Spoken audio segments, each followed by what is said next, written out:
cualquier directivo de cualquier nivel, sea un supervisor o el director general, tiene algo en común. Y es que toma decisiones y maneja personas. De lo que no puede renunciar, tú podrás saber más o menos de finanzas. Tú puedes saber más o menos de operaciones. Tú puedes saber más o menos de marketing y ventas. Pero lo que tienes que saber mucho es de personas, porque es lo que sí o sí no es delegable. Este episodio llega a ustedes gracias a Scotiabank, Maderas Ibéricas, Farmacia Los Hidalgos, En Orden, Infinity, Mr. Home y La Pucamaima. Desbloquea el potencial de tu negocio y hazlo crecer con Scotiabank. Que los daños no afecten tus planes. Te invitamos a proteger tus bienes y crecer en tu negocio con la tranquilidad que mereces. A través de Scotia Corredores de Seguros, puedes obtener soluciones integrales que te respaldarán ante la posibilidad de eventualidades, garantizando la continuidad de tu negocio. Conoce más llamando al 809-687-0911. Óyeme, Ramón, hay con una cosa que yo no invento. ¿Con qué, viejo? Con mis medicamentos. Por eso los compro en Farmacia Los Hidalgos, quienes desde 1975 están brindando atención farmacéutica confiable, trayendo seguridad y confianza. Farmacia Los Hidalgos, atención farmacéutica confiable. Si tu fin es la calidad en maderas, laminados y terminaciones,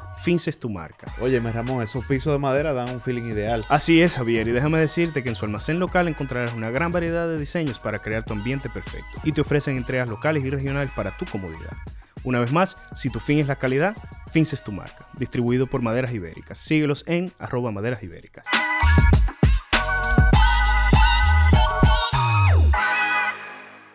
Bienvenidos, señores, nuevamente a su podcast de negocios Pesos Pesados. Señores, volvió Ramón. Casa llena, casa Un llena. aplauso para mí. Para Ramón, tú eres un bárbaro. ¿Por qué, ven? Aquí no hay ni un chocolatico. Ni un chocolate trajiste. Te desapareciste, yo creo que en las 2 semanas que más hemos grabado en la historia de Pesos De peso Pesados. pesado. Y no trajiste ni un chocolate. Ni un, ¿Tú quieres ni un saber que lapicero que Qué diga bárbaro. Chicago. Óyeme, tú no Yo haces me- nada subiendo fotos a Instagram, echándole cosas a la Yo gente. me acordé de Pa' que no aquí traer había nada. grabación hoy porque tú escribiste a las 4 de la tarde. Ah, porque se te olvidó también. Mira, También. Ramón, te voy a dar Wow. un tip. En el Bravo venden los chocolates. Pero, ¿cuánto puesto lo bravo para tú mencionar bravo aquí? No, en su casa el Bravo pone muchísimo. man. Pues una vez. No, pero traído de los Estados Unidos, que tú no le tienes que quitar la verdad. etiqueta. Y son los chocolates en inglés. No, Entonces pero- no se nota que fueron aquí. Entonces, No te apures. La funda de ustedes, Gustavo, lo que pasa es que se me quedó. Yo no crucé por la Hay un casa. supermercado que es como medio extranjero aquí. a ese bulto. Que por lo menos no dice como empacado en Dominicana. No, Pero no, tú no. dices, señor. aquí Eso está tampoco, ese es el truquito. Tú le quitas el papel. ¡shuap! el sticker blanco. Ya, Y son los ok. made in USA. Bueno, vamos arriba, señor. Sí. Sí, exacto. Gracias por si la lo notan, bienvenida, es que señores. siento un cierto nivel de confianza aquí entre Gustavo, Ramón. Claro, Sí. claro. Nos La verdad- sentimos muy a gusto. Hoy tenemos un episodio súper especial, un episodio que teníamos mucho sin hacer este tipo de episodio, así Ujú. como un poquito más didáctico, pero para nada menos importante. Y para eso hemos traído, yo voy a hablar por mí, tú Dale, hablarás por ti. dale para allá, dale para allá. A uno de los maestros que más me ha marcado en mi carrera, tanto profesional como en la parte académica. Que es evidente en la parte académica, si digo que me ha marcado, pero también ha marcado mi vida profesional. Y bueno, hay muchos aquellos que ya han sido estudiantes de él, que estoy seguro que ya están escuchando y van a estar comentando. y van a estar Saludos, enviándola. Pachiratur. Pero la verdad es que una de las cosas que yo me di cuenta cuando comencé a coger la clase con él, era de lo mal que yo estaba haciendo la cosa. Ay, ¿verdad? Que tú tuviste una epifanía Yo tuve una epifanía. Es verdad. O sea, a mí era bajo la metodología del caso y yo estábamos analizando un caso y yo tengo 3 días preparando el caso, de los pocos que preparé. O sea que yo creo que lo que te marcó fue la F que tú sacaste. en Pero esa clase, no. Pero el punto es que yo tengo 3 días. Yo estoy preparando el caso y yo digo, óyeme, pero yo soy esta persona, la persona de la que hablaba el caso. Y digo, óyeme, pero qué bien yo lo estoy haciendo. Yo soy un tolete. Yo recién iniciaba a manejar un equipo por primera vez. Y nada, de repente inicia la clase y bajo la metodología del caso, lo que se supone es que el resto de la clase, todo el mundo participa y da su opinión y va analizando el caso. Y bueno.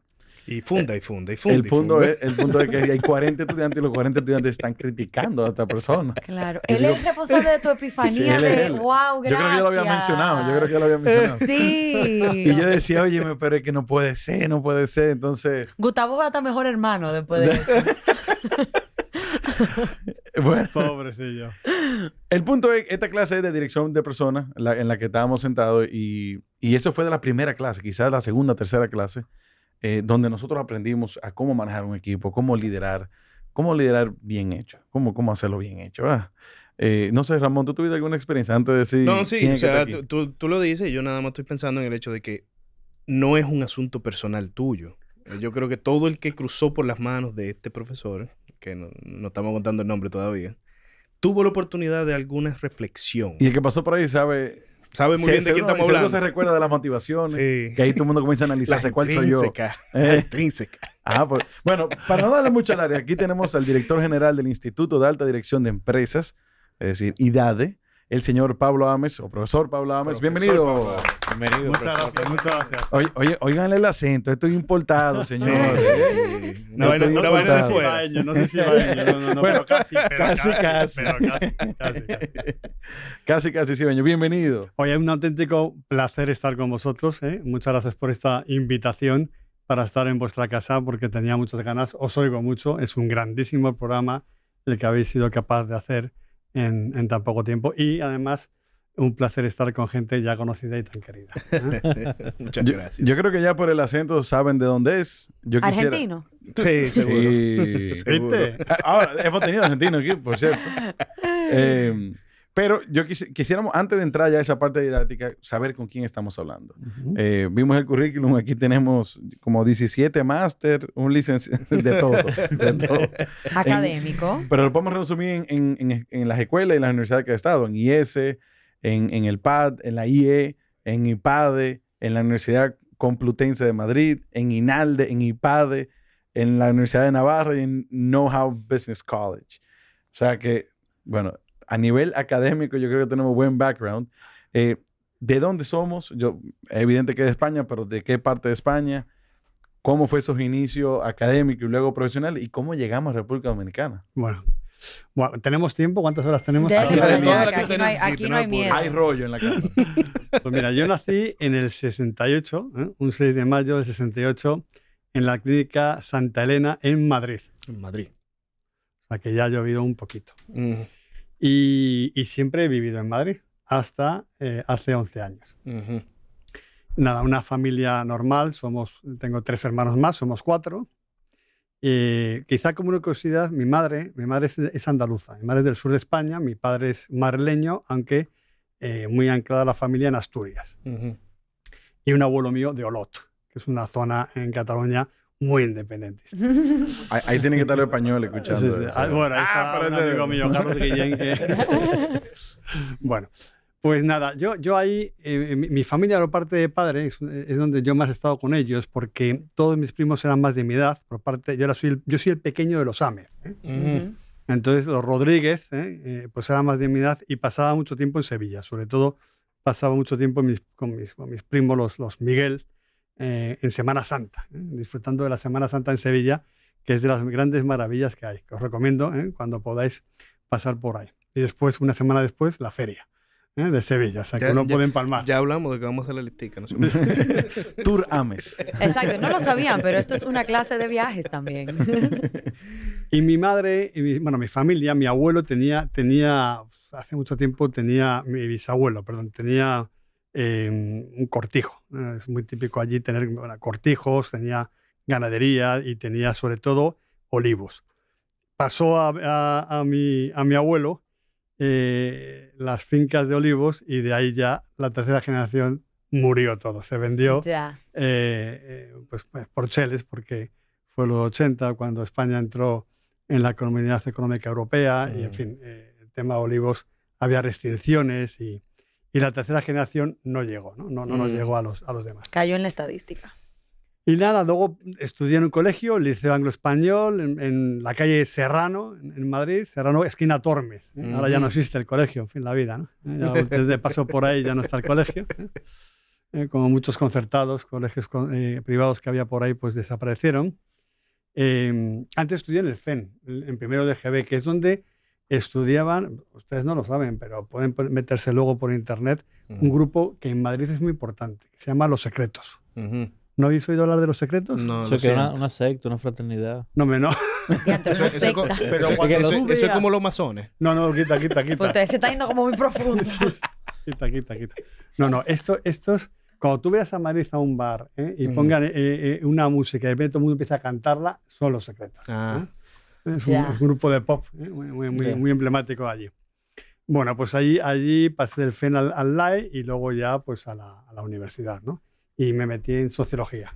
Sociología. Pero, o sea, tú entras a la universidad, ¿cómo uno decide estudiar sociología? Esa es una magnífica pregunta. Pues te voy a contar las verdades del barquero. Yo era muy mal estudiante. No preparaba los casos tampoco. Yo no preparaba muchas cosas. Estamos entendiendo. Yo no El puedo decir profesor- nada porque yo también. O sea, yo no tengo que quedar callado. El güey. profesor Ames dice que él era muy mal estudiante. Ya yo entiendo por qué él entendía tanto. En sus inicios. En el colegio no ¿Por cuentan qué eso. veo rápidamente a uno que no estudiaba, verdad? Porque claro, hay una habilidad especial para conocerlos.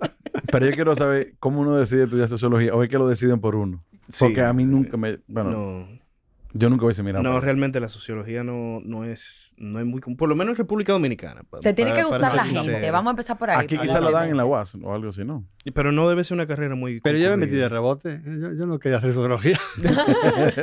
Eso era lo que había. Yo me quería meter, lo que pasa es que no entré en la facultad que quería, que era de empresariales en aquel momento, y sociología me convalidaban pues más de la mitad de las asignaturas, porque tenías Ah. macroeconomía, tenías Ujú. microeconomía, tenías estadística, tenías sociología, tenías políticas. Esas en el primer año de carrera te la convalidaban. Ujú, Entonces yo pensaba pasarme luego a administración, pero me encantó.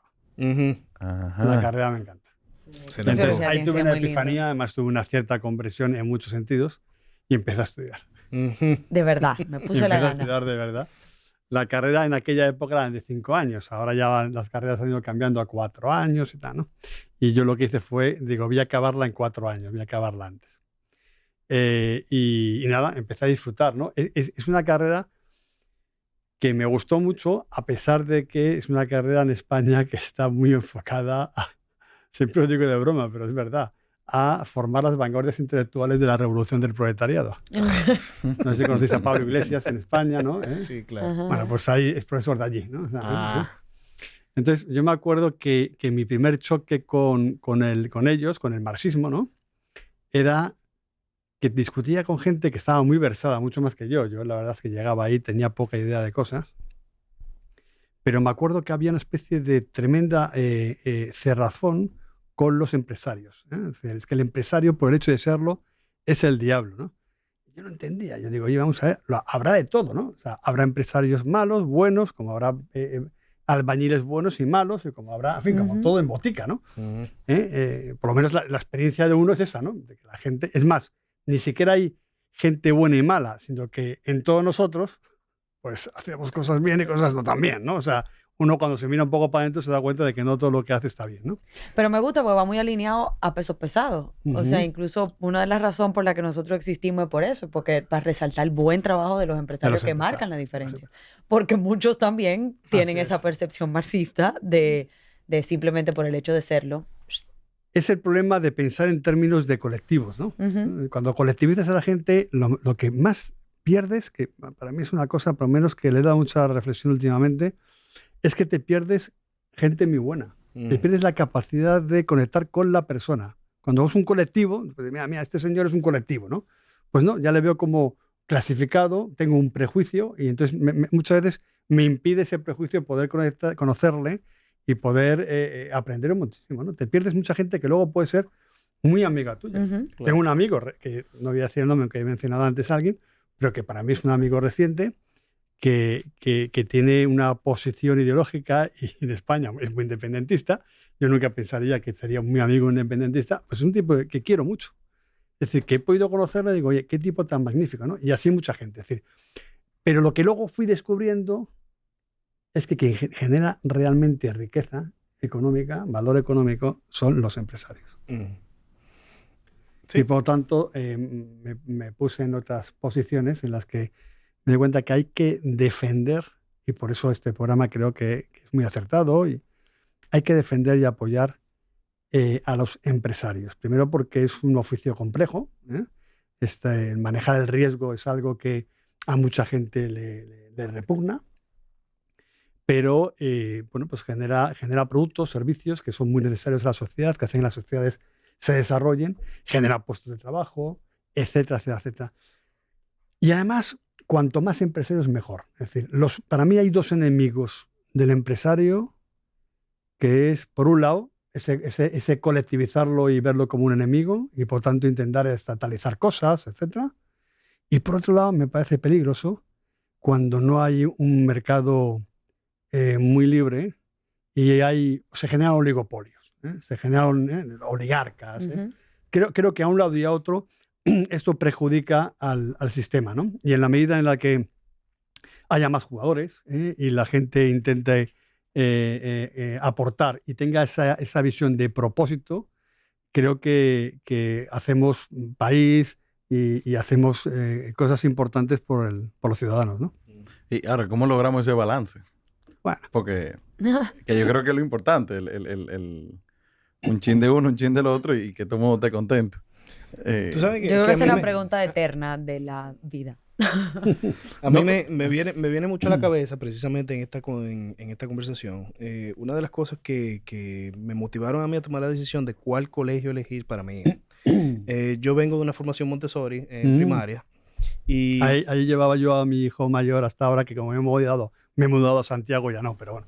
Perdón. El próximo episodio viene con la I. Hablando con la I. Eso sí fuera interesante. Español español con y I. santiaguero. Pues una de las cosas que más me motivan de la educación de mis hijos y lo que quiero transmitirle es precisamente esas cosas que yo aprendí cuando era niño de ese sistema Montessori, que fue lo que digamos, como lo que logró convencer a mi esposa de que ese era el colegio ideal. Que es que la educación del niño no solo debe ser una educación literaria, de aprender cosas de matemática, de ciencia, de historia, sino debe trabajarse el espíritu de la persona. Y el espíritu de la persona debe enseñársele a discernir lo que está bien de lo que está mal. Y ese es uno de los lemas de ese colegio donde decidimos poner a mi hijo. ¿Cómo educar a tus hijos para ser personas de bien? Qué bueno. Mi hijo Álvaro, Ujú. que es el que tiene 10 años, Ujú. ese estuvo yendo a primaria Montessori, Ese mismo. que es un magnífico colegio. Con, Lo siento por la publicidad, y tiene una magnífica, Son amigos, son amigos. Son magnífica amigos de directora, nosotros, que yo sí. quiero mucho. Y han hecho un trabajo magnífico, por lo menos con mi hijo. Y es en el fondo el darse cuenta, que es una intuición que tiene esta mujer en el siglo XIX, me parece, ¿no? Que es Ujú. cuando inicia con su metodología, que es lo que llama el niño interior, ¿no? Darse cuenta que hay una persona, ¿no? Es decir, la persona es el ser, no me quiero meter aquí a filosofar demasiado, pero es conectar con esa persona y a través de la propia responsabilidad, la propia libertad, que la persona vaya cogiendo autonomía, ¿no? Y con ese lema que tú has visto en el colegio de que soy libre cuando elijo el bien, ¿no? Exacto. Me parece que eso es algo magnífico. Se habla mucho de valores, se habla poco de virtudes, y ahí se desarrollan virtudes haciendo un buen uso de la libertad, ¿no? Yo creo que hasta ahora vamos súper coherentes con el programa. Yo quiero retroceder un poquito, Sí. ya para salir y decir cómo llegamos. Primero, cómo terminamos esa universidad, Perfecto. cómo comenzamos y cómo llegamos a Santo Domingo. Y específicamente, no necesariamente cómo llegamos, sino cuál fue esa percepción. Yo creo que eso va a ser el punto de partida. Ujú. Cuando llegamos a Santo Domingo, de la sociedad dominicana, del sistema educativo dominicano, si queremos entrar en eso. Ujú. Y ahí nos vamos ahí full con dirección de personas. Vale, muy bien. Vamos arriba. Bueno, vamos a ver. Entonces, yo termino la carrera, pero hay un hito que para mí me marcó mucho en el primer año de carrera, y es que fue cuando tuve yo mi conversión, cuando me pongo a estudiar, y es que me fui 4 meses a Bolivia, a La Paz, Ujú. una ONG. Había un señor, Juan Cruz de Arriaga, que tenía una ONG que era se llama Círculo Empresarial Iberoamericano, y lo que quería en aquel momento era generar vinculaciones entre Europa y América, para también aprovechar una serie de subvenciones que había para generar sociedades entre uno y otro país, ¿no? Y yo me fui para allá, estuve 4 meses, estuve en La Paz. Y para mí fue una experiencia brutal. Fue mi primer choque con un país bastante pobre, Ujú. además andino, es decir, es un sitio duro, especialmente Sí. duro. Me dio al tercer día de llegar ahí, me llevaron a Chacaltaya, unos amigos, unos malvados. Chacaltaya es un pico que está a 5.600 Mal de metros, altura, muerto. y me pegó un mal de altura el Sorochi me dejó en la cama destrozado. Té de Ya coca, me eso, imagino. ¿no? No, sí, té de coca al llegar. Yo cuando llegaba té de coca digo, bueno, un momento, ¿esto qué es? Escandalizaba al principio, ¿no? Yo nunca lo había visto líquido. Pero luego ya me tomaba las Orochi Pills, me parece que eran, me tomaba esas pastillas para ir entrando un poco en razón. Pero me chocó mucho y aprendí mucho y fue mi primer contacto durante un tiempo con Latinoamérica. Y me apasionó. O sea, me pareció duro, pero me apasionó. Fue una experiencia muy grande. Y eso me abrió bastante. ¿Esto fue en qué año, perdón, para entender como también la situación Pues de estamos Bolivia en hablando esa del época? 91-92. Ok. De hecho, yo pasé en aquel momento por Lima, en ese viaje. Y en aquel momento Lima todavía estaba sentido luminoso y Lima era de las ciudades más peligrosas del mundo. Ujú. Yo iba un poco con miedo. ¿Dónde me meto? ¿Dónde me meto? Ahora me veo muy bonito. Colombia esa ciudad. también era muy peligrosa en aquella Ujú. época. Yo hice un vuelo de esos súper baratos que hice escala por todos lados. Y yo, bueno, Vamos a ver si llegamos. vamos a ver qué pasa. Luego, además, el aeropuerto del altiplano boliviano de La Paz es un aeropuerto en el que el avión para aterrizar sube. Y se mete luego una especie de olla. Es bastante complicado llegar ahí. Bueno, y eso fue un tema para mí importante. Luego entendí luego, ¿no? Cuando me vine luego para acá. Después, nada, hice un máster y me puse a trabajar en el mundo de la farándula. Perdón, Ok. ¿el máster en qué fue? ¿Qué? Máster fue en recursos humanos. Ujú. ¿no? Ok. Ok. Ya me interesaba mucho el ámbito de la sociología industrial, la sociología aplicada, ¿no? La sociología política me ha interesado más tarde luego, pero fundamentalmente la industrial. Ujú. Y me metí en el mundo de la farándula a cargar cajas en el almacén de Filmayer. Filmayer era una distribuidora de cine, distribuía, entre otras cosas, Disney. Ya. Ok. Ok. Ok. Antes de que Disney a través de Buenavista se empezara a distribuir a sí misma. Ahora, un Entonces- carga-caja calificado, sociólogo. No, Sí, no, no, claro. Pero había que sacar dinero en Navidad. Claro, ¿no? claro. Entonces yo me iba ahí a hacer albaranes y cerrar cajas, ¿no? A principiar. Pero fue también una experiencia muy buena, ¿no? Conocí gente muy buena en el almacén y me dio un bastante toque con la realidad, ¿no? Y luego pasé a, no tiene nada que ver, pasé unos meses en Irlanda y me fui en aquel momento era Glaxo, luego fue Glaxo Wellcome, y antes de que fuera GlaxoSmithKline ya me fui, ¿no? Pero me fui a los laboratorios farmacéuticos. Ujú. Estuve un tiempo ahí también en el área de recursos humanos, pero hacíamos una cosa muy extraña, y es que dábamos formación directiva. Ujú. Llevaba algunos temas internos de formación Pero dentro de la in-house esa casa. formación, o sea, dentro de Glaxo. Que todos los productos que tenía Glaxo en aquel entonces, ya no los sigo, eran éticos. Los productos éticos pues, son productos bajo receta médica, por lo tanto el cliente es el médico. Entonces, para conseguir que el visitador médico tuviese más impacto, estuviese más Claro. tiempo con el médico, pues les dábamos formación en dirección a los directores de hospital, directores de centro de salud y, Ujú. directores, y jefes de servicio. Ok. Entonces ese fue mi contacto con el mundo de la salud, pero a nivel de formación de directivos. Y a partir de ahí ya estuve todo el tiempo en el ámbito de la formación de directivos, que es lo que me apasionaba. Me pasé de ahí, luego me pasé a la consultoría, a una empresa consultora española con una gran arraigambre en Andalucía, ¿verdad? Que era DOP Consultores. Y luego ya pasé a... ¿Esa consultoría en qué eran? Era de recursos humanos Igual. también, pero yo estaba en el área sobre todo de formación de dirección. Ujú. Y luego a otra consultora que era Door Training, que era una franquicia norteamericana, que era cuando apareció todo el tema de la formación outdoor, ¿os acordáis? Ajá. Pues esta gente era los que tenían el último grito en la formación outdoor, que en realidad es Experiential Learning, porque eran a ver si me acuerdo la empresa, Raytheon, me parece que era, una empresa norteamericana que se dedicaba a hacer tecnología para misiles. Ujú. Wow. Entonces la formación outdoor viene del mundo militar. Toda la formación del Experiential Learning, en realidad, que puede ser Ujú. indoor o outdoor, ¿no? Y ahí nos metimos y empezó, eso fue un boom en aquella época allí. Y luego ya me hice socio de esta empresa. Tenía un 12% de la empresa y cambiamos de franquicia a una que se llama Human Capital Management, con sede en Seattle. Pero lo único que conozco de Estados Unidos, un poco más, es Seattle. No conozco más. Muy bonita Seattle. Muy bonito, muy bonito. Muy bonito. Y nada, y ahí estuve un tiempo, estuvimos 10 años, y luego decidí pues, emprender por mi cuenta, empecé a emprender Eje Leadership School, siempre he tenido esa inquietud, daba clases en la Universidad de Navarra, en los máster de Derecho de Empresa y máster de Derecho Fiscal, daba clases en... Que esa en universidad es como de las más antiguas, yo creo, ¿no? No, no es de las más antiguas. La Universidad de Navarra, vamos a ver, debe ser del 52 aproximadamente. Ujú. Si la Pucamaima es del 62, nace en el 62, Navarra nace como 10 años antes o 8 años antes. Ujú. En Europa todo lo que después del 1500 es nuevo. Es nuevo. Efectivamente. Pero ahora mismo es la segunda mejor universidad de toda Europa. Sí. La primera es Oxford, bueno, digo, los últimos ranqueos. Los rankings ya sabéis que hay que Ujú. cogerlos Sí, Con pinzas. con sí. pinzas, porque depende cuál te varían unas cuantas cosas, pero bueno, está entre las mejores y es una magnífica universidad en la que he hecho algún programa de profundización en humanidades y en las que en su momento pues he dado clases ahí en algunos máster, ¿no?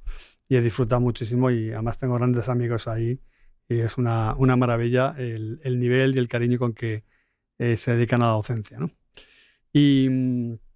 Y nada, y entonces, bueno, estaba yo montando este negocio, me estaba costando bastante, hablando con algún empresario del país y me hicieron una propuesta deshonesta. Yo Ujú. ya había estudiado en el IES, hice un PDG, un programa de dirección general, y quedé absolutamente enamorado. Quedé tan enamorado que me di cuenta que parte de la formación directiva que había hecho hasta entonces era, ¿cómo lo puedo decir? Reniego de ella. Reniego algo de ella. ¿Por qué? Pues porque muchas veces la formación que se da, no digo en todas las consultoras, ¿no? Pero en consultoría sobre dirección, es a base de técnicas y herramientas para la dirección. Y eso acaba siendo tremendamente manipulativo. Y además no va a la raíz de las dificultades que es dirigir, ¿no? En el fondo parte de una visión del ser humano en el que, bueno, pues es un valor relativo, ¿eh? Y entonces lo podemos instrumentalizar para conseguir los objetivos del departamento, de Claro, la eso empresa, lo que sea. Debió haber sido un choque eléctrico después de tener tantos años bajo una Sí, metodología y sí, decir, pero sí. espérate, que esta es la metodología. Ujú. Digo, primero es la visión y luego viene el método, ¿no? O sea, primero, pero claro, tienes que tener primero una forma de entender a la persona y entender la empresa. Yo tenía digo, no era un choque de mentalidad muy grande, pero mucho más de lo que yo pensaba y que me di cuenta con el tiempo, ¿no? Entonces, bueno, me vine y dije, bueno, a mí lo del IES me parecía una cosa que merecía la pena y que sea la clave. Unos profesores con muchísimo nivel, pero además, sobre todo, lo que yo sentí en el IES es lo que es una comunidad educativa, en la que todo el mundo está en lo mismo. O sea, todo el mundo vive o quiere vivir el propósito institucional. ¿A qué me estoy refiriendo? Pues que yo me iba a la cafetería a tomarme un café o una cervecita y el que estaba el camarero me conocía por mi nombre y sabía de qué promoción era. Ujú. Y yo, que tengo memoria de elefante y no me acuerdo de los nombres de nadie, que a mis hijos les cambio los nombres, a Javier le llamo Álvaro, Álvaro le Javier, todo el mundo me desespera conmigo, yo me quedaba impresionado. Oye, pero qué trato, o sea, me sentía en casa, me sentía tratado, pero no como cliente, sino como que había un cierto cariño. A mí esto me dejó muy marcado en el IES. Y cuando me viene un profesor y me dice, Pablo, vente a montar un IES en el Caribe, pues dije, vamos para allá. Y me vine. Ujú. Es decir, yo no conocía República Dominicana, yo no puedo allantar diciendo, no, es que República Dominicana me encantaba, era mi destino soñado, no lo conocía. Conocía pues lo que conoce cualquier europeo, que cuando un europeo piensa en ojalá me toque la lotería y no trabajo y me voy ¿a dónde? A Punta Cana. A Punta Cana. No, para nosotros, fíjate, para un español por lo menos la visión idílica es más Samaná. Ok. Sí.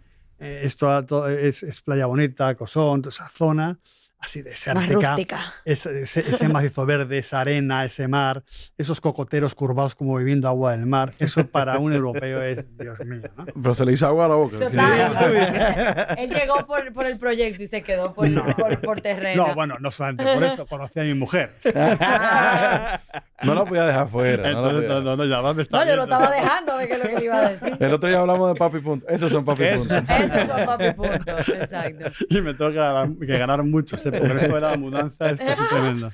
No, yo iba a hacer una apuesta antes de que entráramos y era que usted había sido víctima, porque yo digo que hemos tenido varios invitados que se casan con dominicanas Ujú. y terminan aquí, pero no, la encontró aquí a ella. Yo la Ok. encontré aquí. Trabajaba en Varna, que yo vine a trabajar a Varna, a ese proyecto. Y ahí estuve 11 años, que han sido pues, probablemente profesionalmente de los mejores de mi vida. Y encima familiarmente también, ¿no? Porque me casé con Rosemary y tuve 2 hijos más. Tengo otro hijo, Carlos, que está en España, el cual ya es un tiarrón de 22 años. Pero bueno, tuve esa maravilla. O sea, para mí fue todo un llegar aquí y pasaron muchas cosas, ¿no? Y en ese pasar cosas, en ese conocer a mi esposa, en ese tener mi primer hijo, tuve pues también mi cierta epifanía, mi cierta conversión con la forma de entender la empresa y entender la dirección y entender qué método es el que mejor. Si me confieso con ustedes, os diré que a mí me costó mucho los primeros años porque tenía que intentar soltar toda la anterior y empezar a estudiar y aprender de nuevas. ¿Pero le costó mucho cambiar de filosofía Sí. o la llegada aquí No, o cambiar de todas las filosofía. O sea, anteriores? intelectualmente, bueno, también la llegada hay choques. ¿vale? Claro. O sea, son muchas cosas diferentes. Intelectualmente era decir, oye, tengo que meterme a estudiar en serio desde la antropología filosófica. Lo cual es meterte un poco en un tema duro en el que habitualmente pues, hay muchos profesores que no se quieren meter.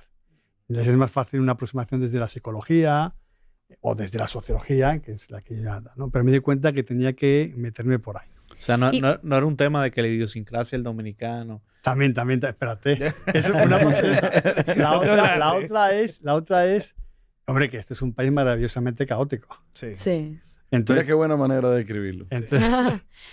¿Hay alguna pregunta? Porque creo que esos 3 términos que ustedes están tuteando y ustedeando. Yo estoy confundida. ¿Qué hago? ¿Cómo te ¿Tuteo? sientas Ah, lo cómodo? que tú quieras. ¿Cómo te Ok, sientas cómodo? perfecto. Ay, por favor. Entonces, tú has utilizado 3 términos que yo creo que todos nosotros asumimos que sabemos la diferencia, pero no Sí. necesariamente. Sí. ¿Cuál es esa diferencia que hay entre la psicología, la sociología y la antropología? Ujú. Para uno poder saber cuál es la diferencia entre esos 3 caminos, para entender por qué era tan difícil Tan la difícil. antropología.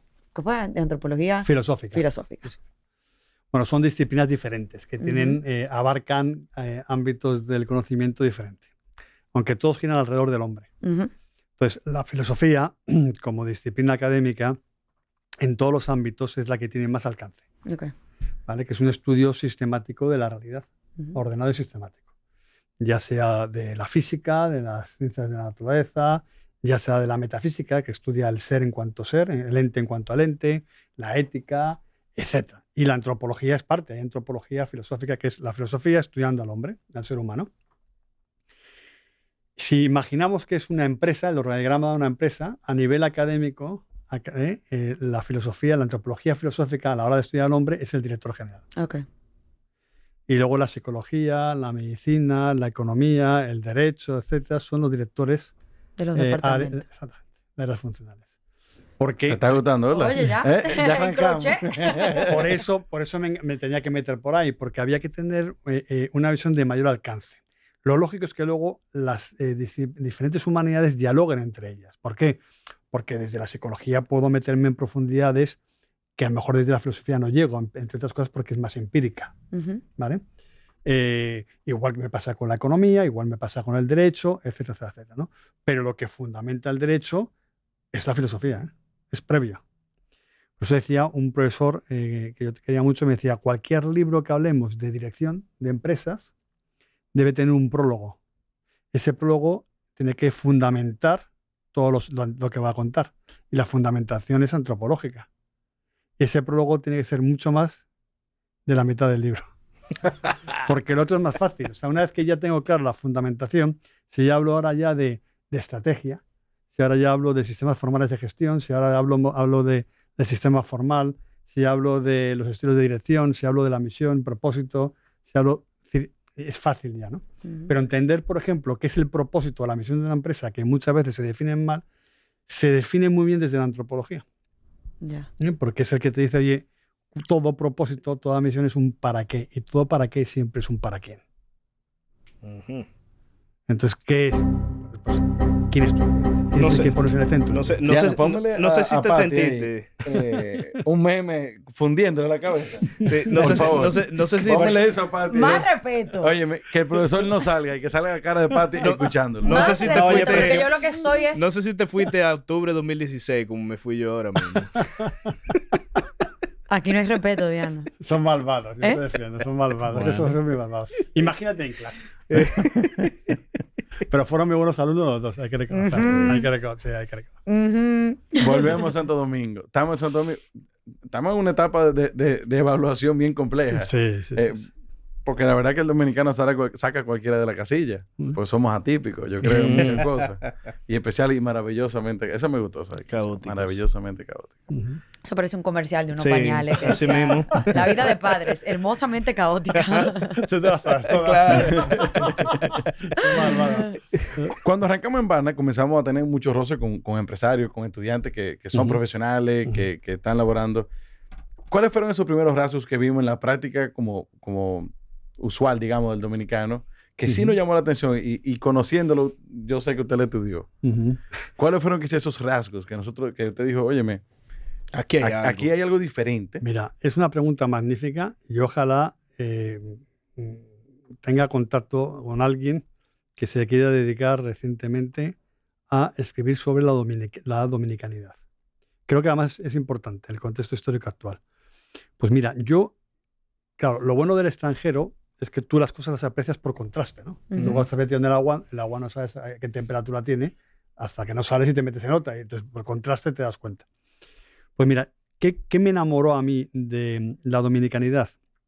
Dos cosas concretamente que me llaman la atención, que es la acogida, la capacidad de acogida, que es muy grande. Es decir, da igual quién seas, de dónde vengas, cómo seas, etcétera, etcétera, etcétera. La gente te acoge, como en todos lados. Si tú vienes a trabajar y no a delinquir, obviamente, ¿no? Ujú. Pero una gran acogida. La acogida que implica el que el dominicano quiere que te sientas bien. Sí. No discute. Y si ve que hay un tema que es discusión, lo evita y cambia, ¿no?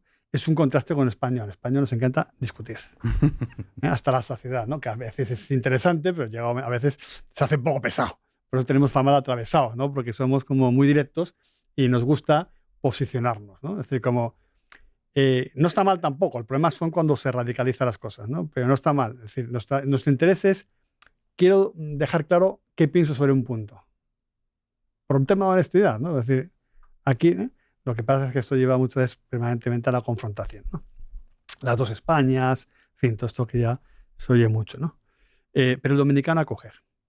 Y la otra, que sois tremendamente, ¿cómo se dice? O sea, agradecidos.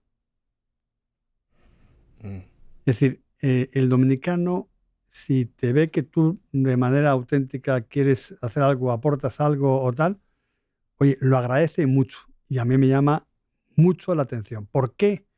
Porque me parece un valor no poco importante. Es la manifestación de la humildad. Y no hay virtud más importante que la humildad. ¿No? Sin la humildad no hay capacidad de mejorar ni echar para adelante. Por eso este es un país que echa para adelante y que está ahora mismo en una época histórica única. Mm. Ujú. Yo creo que algo que me llama mucho la atención y pensando en ese tema del agradecimiento, nosotros vamos a otras culturas, quizá europeas, quizá norteamericanas, y se habla mucho de fulano me debe un favor y Ujú. tema de favor. Y aquí al revés, aquí yo quiero hacer el negocio con él porque le agradezco que me resolvió un tema a mí, Ujú. pero no porque le deba un favor, sino No porque porque- siento agradecimiento hacia esa persona. A nivel, o sea, llevándolo al plano de negocio. Interesantísimo lo que acabas de decir. Eso se llama en sociología el Portlands. El Portlands es una forma de entender el favor en la que te quedas en deuda conmigo y me lo tienes que devolver. Pero no es altruismo, ¿no? O sea, es un concepto perverso desde mi punto de vista. ¿eh? Ujú. Es medio transaccional. O sea, No, es puro transaccional. Ujú. Es más, la clave del Portlands es hacerte un favor que nunca me puedas pagar para que siempre estés en deuda conmigo. Oh, wow. Mm. Frente a un concepto que es de origen cristiano, que es, yo te hago un favor y no espero necesariamente que tú me lo devuelvas ni en el corto plazo. Mm. Claro que yo espero que la vida me vaya bien y que yo coseche y que devuelva, claro, porque todo el mundo, como diría Aristóteles, todo ser humano es egoísta de alguna forma. ¿En qué Ujú. sentido? En el que todo el mundo quiere su propia felicidad. Pero hay dos formas de buscarlas.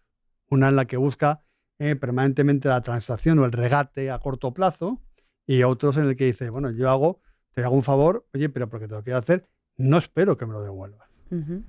Y el dominicano, yo creo que eso lo tiene muy empapado, ¿no? Que yo creo que lo tiene muy empapado en sus valores. Y que es algo que a la hora de hacer negocio también puede generar un choque entre dos partes si no están en la misma página. Porque si tú lo ves de la otra forma, o sea, lo ves más transaccional, o sea, el dominicano se ofende, o sea, el dominicano Oye, va esto con una no está actitud. preparado, ¿eh? Estoy pensando, pero es que hacéis unos aportes que me dejéis impactado. O sea, lo que tú estás diciendo es una cosa que pasa mucho, que es curioso. Tiene que ver con las motivaciones que tanto te gustan a ti. En el fondo no motivaciones, los motivos o la intención de la acción, ¿no? Que como sabes tú y saben muchos de nuestros oyentes, hay de tres tipos, ¿no? Dicen, ¿no? Motivos extrínsecos, intrínsecos y trascendentes, ¿no? Es decir, que la intención de la acción es que busco algo a cambio, o lo que busco en la acción es aprender, mejorar, un crecimiento inmanente que me produce hacer las cosas y una satisfacción por ahí, o lo que busco es servir, es dar un servicio a los demás, ser útil, ¿no? Ujú. El que se mueve por motivos, habitualmente por motivos trascendentes, por buscar servicio, también se mueve por los anteriores. Es decir, contiene y supera. El que se mueve por intrínseco contiene al extrínseco y lo supera. Pero el que se mueve por motivo extrínseco, pura transacción, no se mueve por los otros. O sea, es un escalón, es una cascada. Es exactamente. Es decir, el extrínseco se mueve por extrínseco, el intrínseco se mueve por extrínseco y por intrínseco. Y el trascendente por Con extrínseco. todas y las intrínseco. anteriores, claro. O sea, Lo que pasa es que está ordenado. definiendo un poco, por ejemplo, el extrínseco fuera el que te trabaja puramente por un salario. Exactamente. Busco, lo que quiero es dinero para mí. Ujú. Ojo, puedo buscar salario para mi familia, sería trascendente. Ujú. Claro. ¿Entiendes? Porque lo que busco es pagar el colegio de mis hijos o sacar adelante una familia. Ojo con eso. La intención es esa. O la intención es comprarme un carro y allante, bulto y movimiento por la Lincoln. Está dominicanizada ya, te vuelvo El PAM, movimiento. justo allá en Entonces, claro, movimiento. depende para qué quiero el carro. ¿El Claro. carro lo quiero para llantar o el carro lo quiero para llevar a mi familia a la playa los fines de semana y hacer vida de familia? Ujú. Depende de la intencionalidad, ¿no? De la acción. Entonces, la cosa curiosa es el que se mueve solamente por motivo trascendente, cuando se encuentra, extrínseco, cuando se encuentra con alguien que se mueve por motivo trascendente, cree que le quiere engañar. Ujú. Porque no entiende, él solamente entiende la lógica de la transacción. Dicen que el ladrón juzga por su condición. Claro, Sí. y dice, si no veo claro, me dice, no hace falta. Y dice, no, me está guardando otra, Claro. me está guardando otra. Mm. No entiende que te muevas por otros planos. Ve nada más un plano, no ve en 3D. Ve en blanco y negro. Sí, Claro. opera de tus zapatos. Exactamente. Ahora, ¿qué importancia o qué aplicación tiene esto en el mundo de los negocios? Ya si yo soy un directivo, es decir. O sea, el yo reconocer y saber interpretar estas motivaciones, porque ojo, el hecho de que sea extrínseco no hace que sea una mala persona necesariamente No. para nada. Pero yo como directivo, el hecho de yo tener bien claro estos conceptos, Ujú. ¿ayudan en algo? ¿Se apliquen en algo durante esa dirección, digamos? ¿O qué? En Pesos Pesados todos los días conocemos historias de personas que cambian el mundo calladita. Y en este mundo tan ruidoso donde pudiéramos pensar que el ruido es poder, en Infinity sabemos que el poder viene de la serenidad. Conoce los vehículos de Infinity en infinity.com.do o @InfinityRD. Infinity. Experience your inner power. Permanentemente, ¿no? Además, cualquier directivo de cualquier nivel, sea un supervisor o el director general, tiene algo en común, y es que toma decisiones y maneja personas, ¿no? Entonces, de lo que no puede renunciar, tú podrás saber más o menos de finanzas. Tú puedes saber más o menos de operaciones. Tú puedes saber más o menos de marketing y ventas. Pero lo que tienes que saber mucho es de personas, porque es lo que sí o sí no es delegable. Es decir, yo no sé de derecho y me tendré que asesorar de un buen abogado como Ramón para algunos temas. Entonces me diga, mira, antes de tomar esta decisión, tiene implicaciones legales, me voy a asesorar. Pero no requiere que yo delego, es decir, digo, oye, búscame este tema, estúdiamelo, dime 4 soluciones que estén dentro de legalidad y vamos a ver.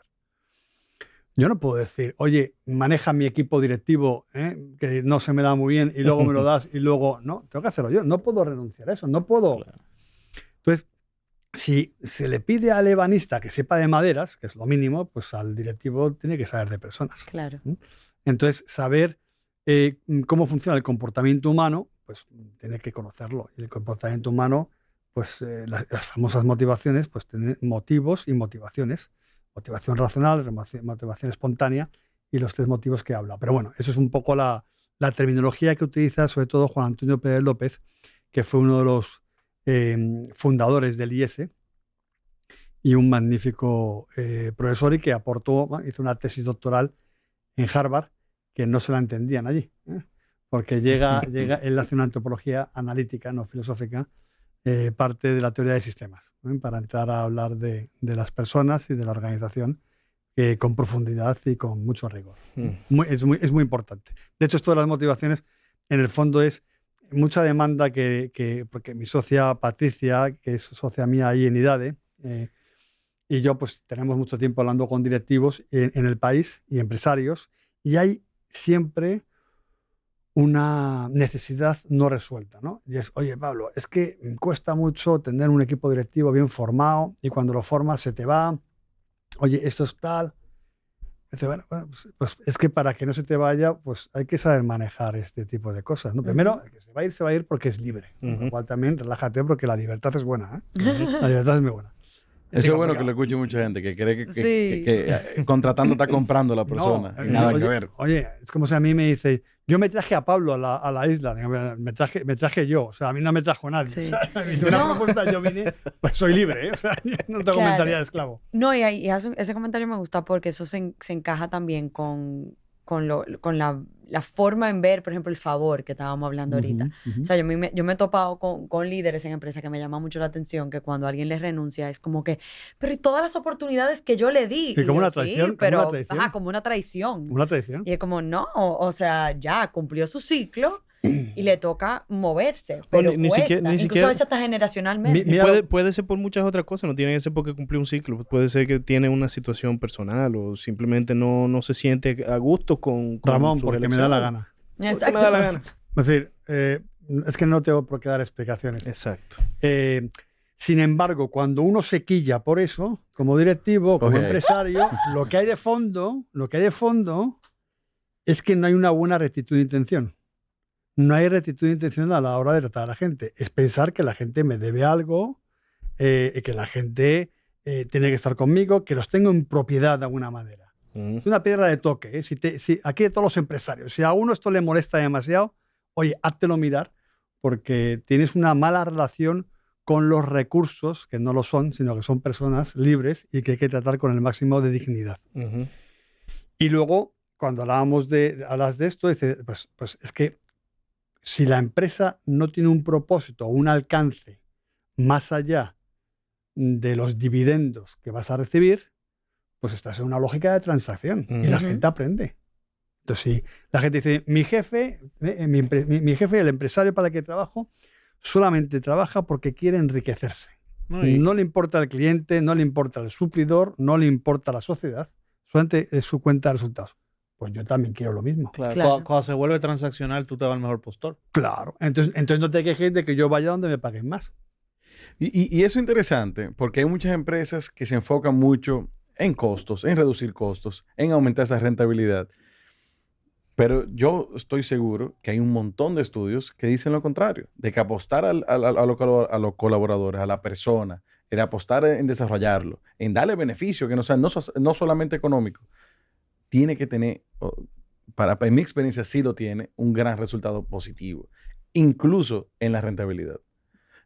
¿Qué nosotros como directivos podemos tomar en cuenta para no solamente enfocarnos en que yo quiero pagar 25,000 pesos solamente? Cuando quizás pagando un poco más, pero adicional a eso, dándole beneficios. ¿Cómo que tú siempre le dices los beneficios? Beneficios sentimentales. No. Intangibles. No. Emocional, no. Emocionales. Emocionales. Beneficios. Salario Ajá. emocional. Salario emocional. Salario emocional. ¿Está demostrado que es beneficioso esto o no? ¿O vamos a Bueno. ser puramente transaccionales? Yo lo primero es que en el ámbito de la dirección de empresas huiría de los mantras. Es decir, hay que huir de las recetas, que fue de las cosas que yo descubrí cuando me vengo para acá y empiezo a estudiar y empiezo a tener relaciones con profesores del IPADE del IES, etcétera, y empiezo a pensar desde la antropología, ¿no? Es decir, los problemas a los que se enfrenta cualquier empresario, cualquier directivo, son problemas no estructurados. Ujú.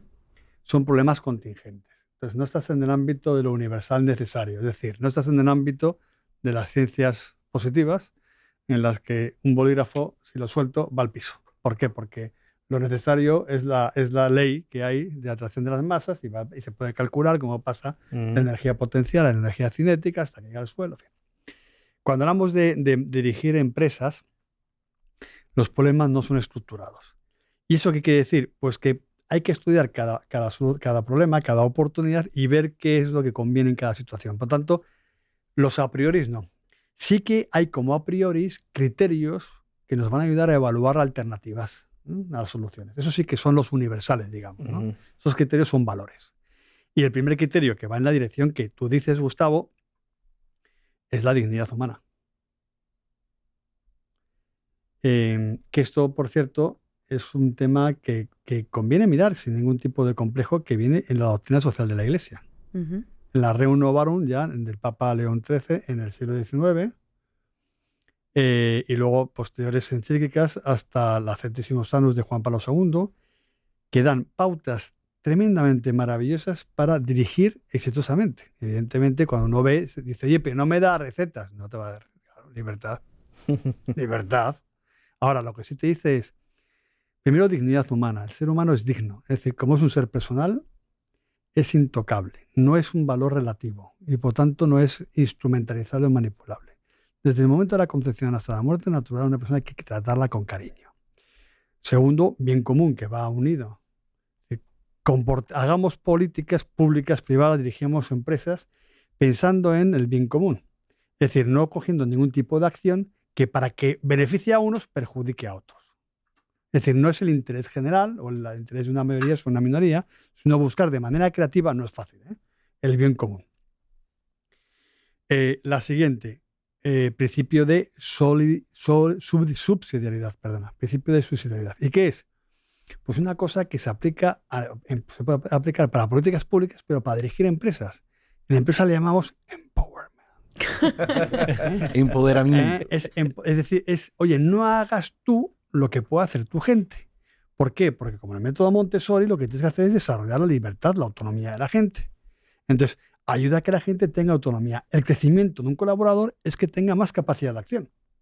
Y la capacidad de acción es que tú le vayas ayudando a entender mejor los procesos del equipo, de la empresa, poner políticas que son como los límites de sus decisiones y que empiece a decidir por sí mismo y que tire para adelante y que vaya creciendo, que haga un buen uso de su libertad, que en último término es como nos desarrollamos todos. Y, por último, el principio de solidaridad, que es, bueno, mientras tanto, al que le hace falta algo, vamos a ayudarle. Ujú.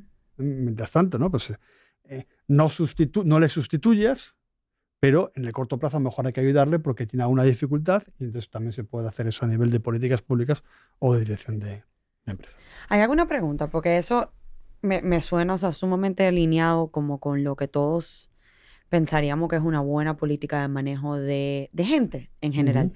Sin embargo, muchas veces escuchamos de altos directivos, incluso hasta de un gerente general, de que él se encuentra probablemente enfrentando esa filosofía para su gente que reporta a él o la gente de quien él es responsable, pero eso no necesariamente va alineado con los intereses de los accionistas, el consejo y todos los que sí están viendo todo a nivel de números en papel. Ujú. ¿Cómo uno pudiera navegar esas dos cosas? Porque creo que es algo complejo. O sea, Lo es. Muy complejo. tú tienes un accionista que necesita ver dividendo, que no está metido en la operación del día a día, que no se sabe el nombre de tu colaborador, pero tú eres el responsable de cumplir con los requisitos de los que están en el Olimpo, ¿verdad? En esa posición, pero de los que están haciendo el trabajo que van a hacer a los del Olimpo más ricos. Sí. Entonces, ¿cómo uno navega eso? Bueno, es una de Qué las fino, claves. Olimpo. Wow. ¿Viste? Sí, sí. Está Y filosófica. ella está diciendo eso y yo estoy pensando, el que está como la arepa, con fuego arriba y fuego abajo. No, pero eso también es otra pregunta muy interesante y muy adecuada, ¿no? Y que además es muy complicado de contestar. Primero, eso es muy complicado en empresas que cotizan en bolsa, ¿vale? Entonces, Ujú. vamos a quitar esas porque aquí en el país, pues esto no es una cosa que que sea la mayoría. Aquí la mayoría de las empresas son empresas familiares. Pues, ¿cómo tú conjugas un resultado a corto plazo Claro. con esto que conlleva cambio de cultura y muchísimas cosas que es más a largo plazo? Por eso vamos a quitar, si os parece, de la ecuación las que cotizan, Sí. porque no es tanto la realidad local y eso es mucho más complicado. Sí, sí, sí.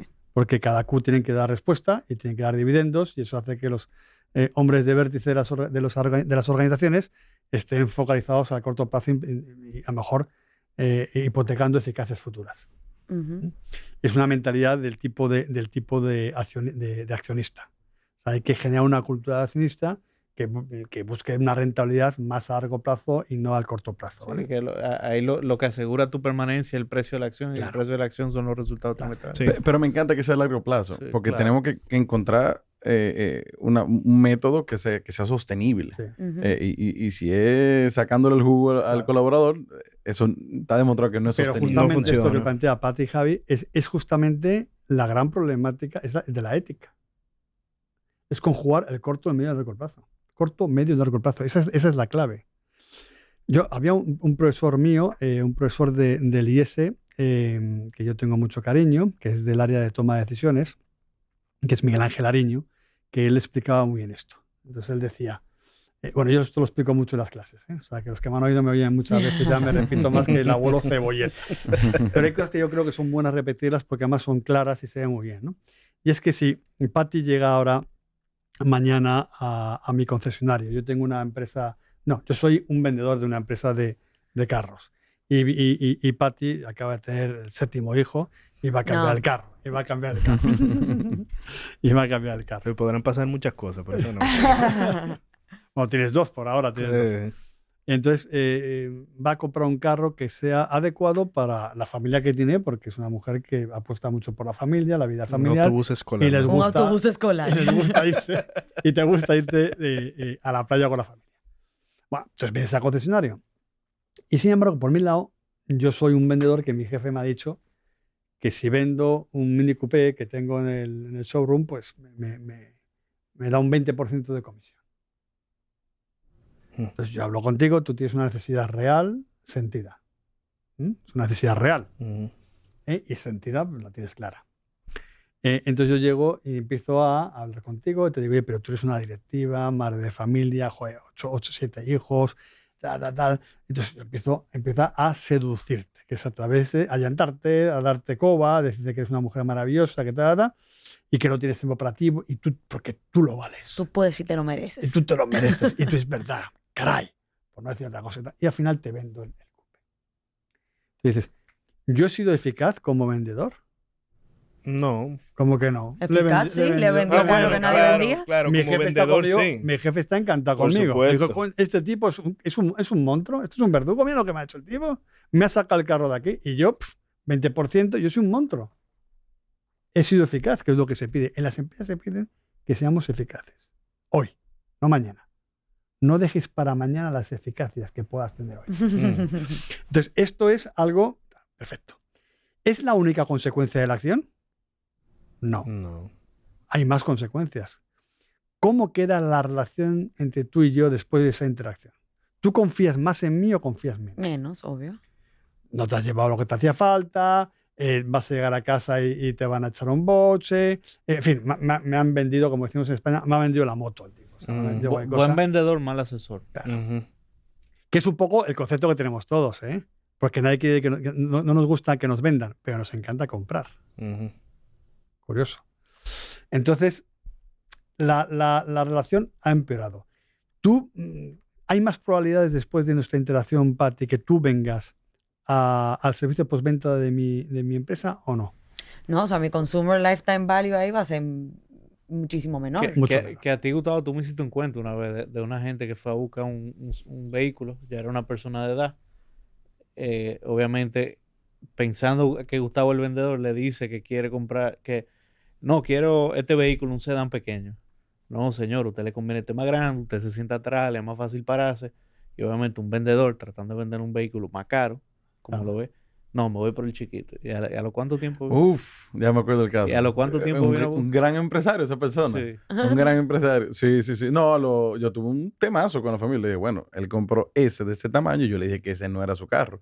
Él entendía que yo quería más comisión, pero yo sabía, una persona que pasa lucha con tan solo pararse del asiento, necesita paso. Y Imagínate. efectivamente, fue al revés. En este caso al revés. Pero no es la única consecuencia de la acción. Estas dos. Hay otra tercera, que es que en mí se produce un aprendizaje.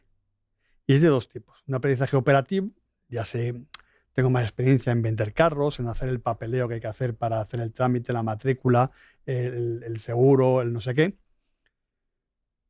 Pero hay otro aprendizaje, que este es muy interesante, que es un aprendizaje estructural o evaluativo.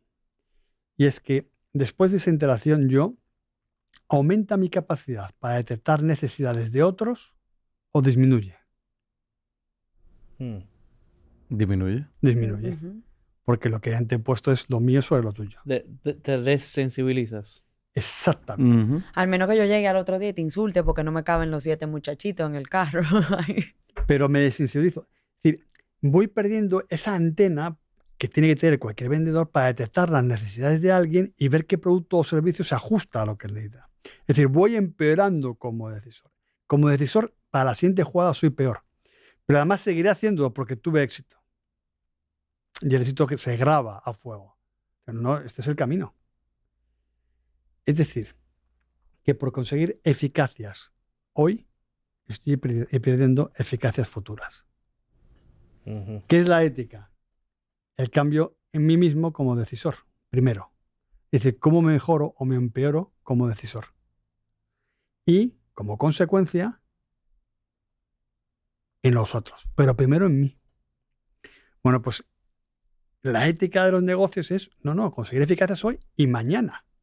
Pero no es quemar eficacias hoy para que luego, cuando solamente te mueves por maximizar ganancias, ocurre Enron, ocurre Volkswagen, ocurre Subprime, es decir, todos esos momentos críticos que van ocurriendo en la historia del capitalismo, ¿verdad?, reciente, en la que detrás lo que hay es un problema ético.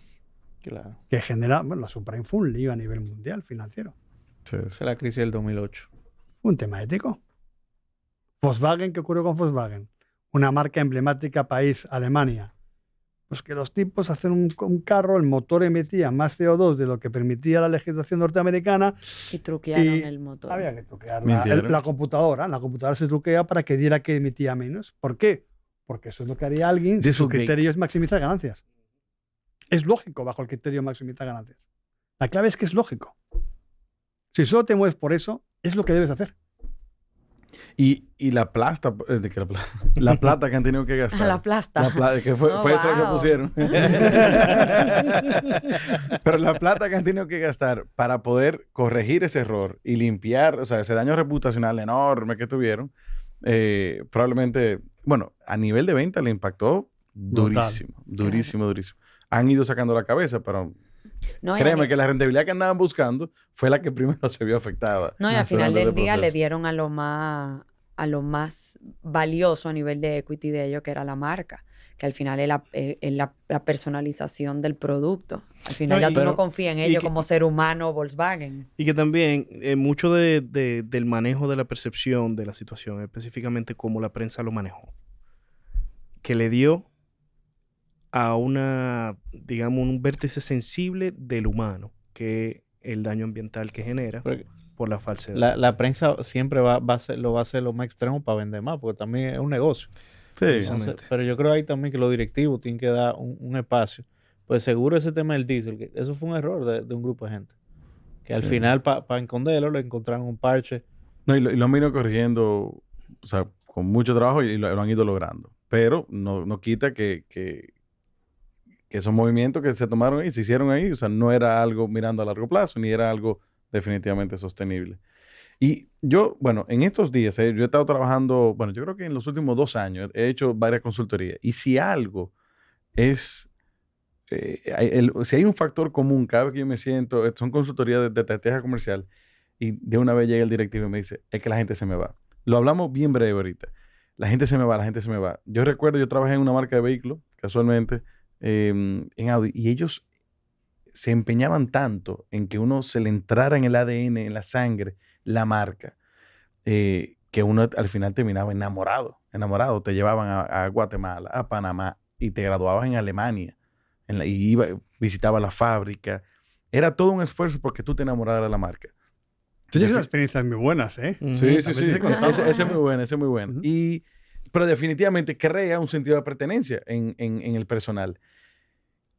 ¿Qué nosotros en el día de hoy, porque eso fue hace más de 10 años, que en el día de hoy, con esta generación Z que es mucho más rápida, quiere cambio mucho más rápido, mucho más agresivo, ¿qué nosotros como directivos podemos hacer para lograr que la gente, que el personal cree ese sentido de pertenencia, de reducir esa rotación que hay en el personal enorme? Y no en pocas empresas, en muchas empresas.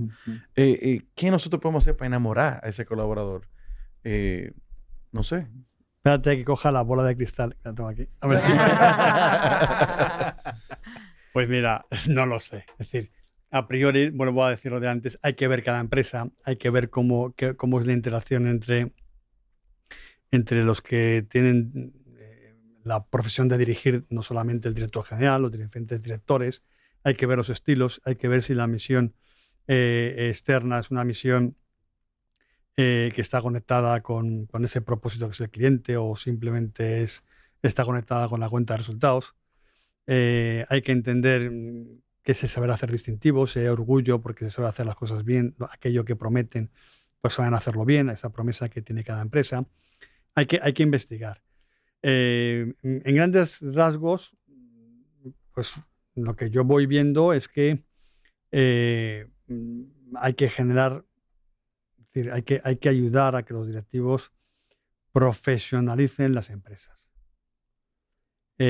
Hayan órganos de gobierno que estén bien armados, un consejo de administración. Mira, voy a poner un ejemplo. El otro día, un empresario al que yo en su momento ese empresario es dueño y es el único dueño del negocio, y le aconsejé que contratara a un consejero independiente. Le dije, para mí no, tranquilo, no pienses que es por eso.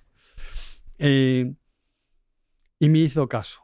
Y me dice el otro día, ¿no sabes qué útil es el dinero que le pago a este señor mensualmente? Digo, ¿por qué? Dice, porque me obliga a diseñar la estrategia, a ponerla en papel y entregársela. Y entonces él es parte del consejo, y como yo soy el director y parte del consejo, la estrategia no la hace el consejo de administración, la hace el consejo de dirección, pero se la presenta al consejo de administración para su aprobación. Como él es Juan Palomo, yo me lo guiso, yo me lo como, hace todo, pues entonces el tener que reportarle de alguna manera a ese consejero para presentarle le ayudaba a facilitar lo que es el proceso de toma de decisiones, que es lo que es una estrategia, el estudio de los medios necesarios para llegar a un fin determinado. Entonces, todo ese diálogo, él se da cuenta de una realidad, y es que el pensamiento humano es dialógico. Yo pienso realmente cuando discuto con alguien, pero yo cuando estoy solo, lo estoy dando vueltas es a la lavadora. La lavadora no sirve para mucho. Es una cosa ahí emocional, la memoria, la imaginación dando vueltas. Pero cuando estoy con alguien y me hace preguntas, es donde me hace pensar, donde me hace razonar, donde de repente digo, esto me lo apunto, no me he dado cuenta, ese es un tema importante, tal. Y eso vale mucho. Por lo tanto, hay que organizar el consejo de administración y el consejo de dirección, hay que profesionalizarlo y hay que formar a la gente. Yo sé que es un tópico esto que voy a decir, pero es verdad, ¿no? Cuando hay gente que te dice, es que no quiero formarla porque la formo y se van. Digo, yo sé que es un tópico, pero es verdad. Digo, peor es que no se formen y se queden. Claro, hay una frase... ¿Vale? Es muy tópico, pero es verdad. O sea, el tema es... Vamos a ver, ¿el tema cuál es? En mi experiencia, si tú apuestas por la gente,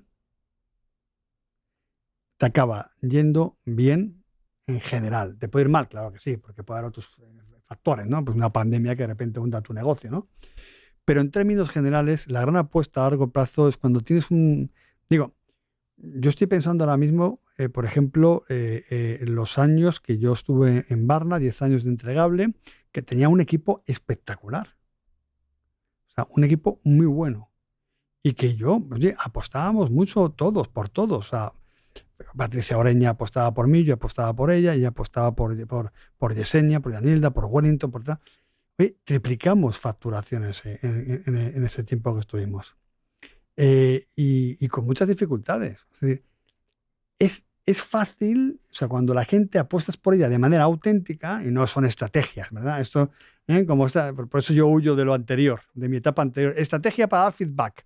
Técnica del sándwich. Allá misma iba. Primero, dile que qué bueno y oye, qué tipo magnífico es. Eres un campeón, champion. Luego, paf, le pegas. Oye, muy mal por esto. Y luego otra vez, oye, fenómeno, sigue así. La gente no es tonta. La gente dice, este tipo viene de un cursito, esperemos que pase una semana a ver si se le pasa ya. Eso era una pregunta que yo iba a hacer ahora, Mimito, y qué bueno que hizo ese comentario, porque yo, o sea, creo que muchas veces en papel o aquí en el podcast, todo esto suena muy lógico y todo esto suena muy, muy acertado, ¿verdad? O sea, apuesta por la gente, a largo plazo eso te va a traer resultados, etcétera, etcétera. Pero al final del día, y voy a hacer una pregunta medio existencial, pero al final del día, o sea, la empresa no es del colaborador. El crecimiento real que estamos buscando con esa apuesta hacia el ser humano a largo plazo es para el dueño de la empresa, es para los accionistas, es para el consejo. O sea, al final del día, tu salario es tu salario, tú puedes tener bonos y lo que sea, pero toda esa apuesta a la gente tiene un fin al final y es elevar la productividad para los que se llevan el mayor pedazo del pastel a nivel de resultados económicos. O sea, por ejemplo, yo que tuve una maravillosa experiencia en una empresa muy estructurada a nivel de recursos humanos, llegaba un punto en que mi esposo me hacía bullying, me decía, te bebiste el Kool-Aid.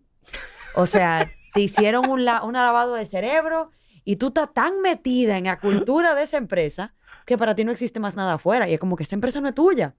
¿Cómo uno como directivo saca esa parte genuina de que el colaborador no piense también, de que todo esto que tú estás haciendo por el colaborador al final del día no es simplemente una táctica más para incrementar la rentabilidad o los resultados?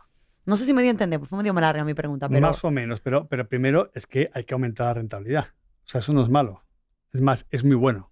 O sea, una empresa rentable es síntoma de salud. ¿Vale? Entonces, las empresas tienen que ser rentables, ¿no?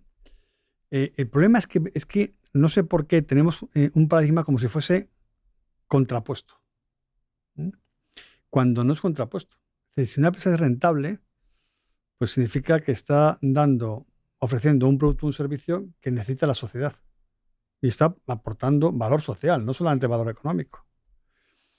Pero además implica que está generando puestos de trabajo, por lo cual está sacando familias adelante que pueden comprarse su casa, su carro, llevar a los niños al colegio.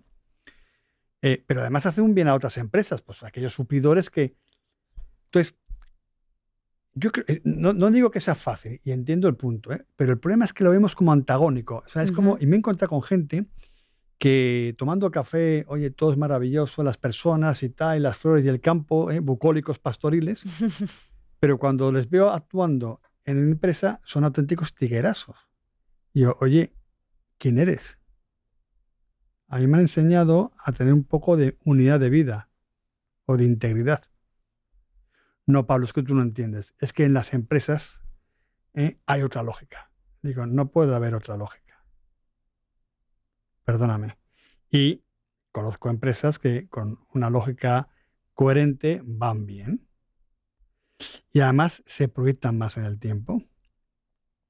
No es verdad que las empresas que hacen las cosas mal sean las más exitosas y que además eso lo consigan en el tiempo. En el corto plazo pueden ganar partidos los atajos, pero no lo creo. Pero en el último caso, eres tú. O sea, en el último caso, me importa un bledo la empresa. La empresa no existe. Son directivos y son dueños, son personas. ¿Tú qué quieres ser en la vida? ¿Tú quieres ser el más rico del cementerio y luego qué? O sea, creo que merece la pena montar empresas con una actitud de servicio de prestar a la sociedad.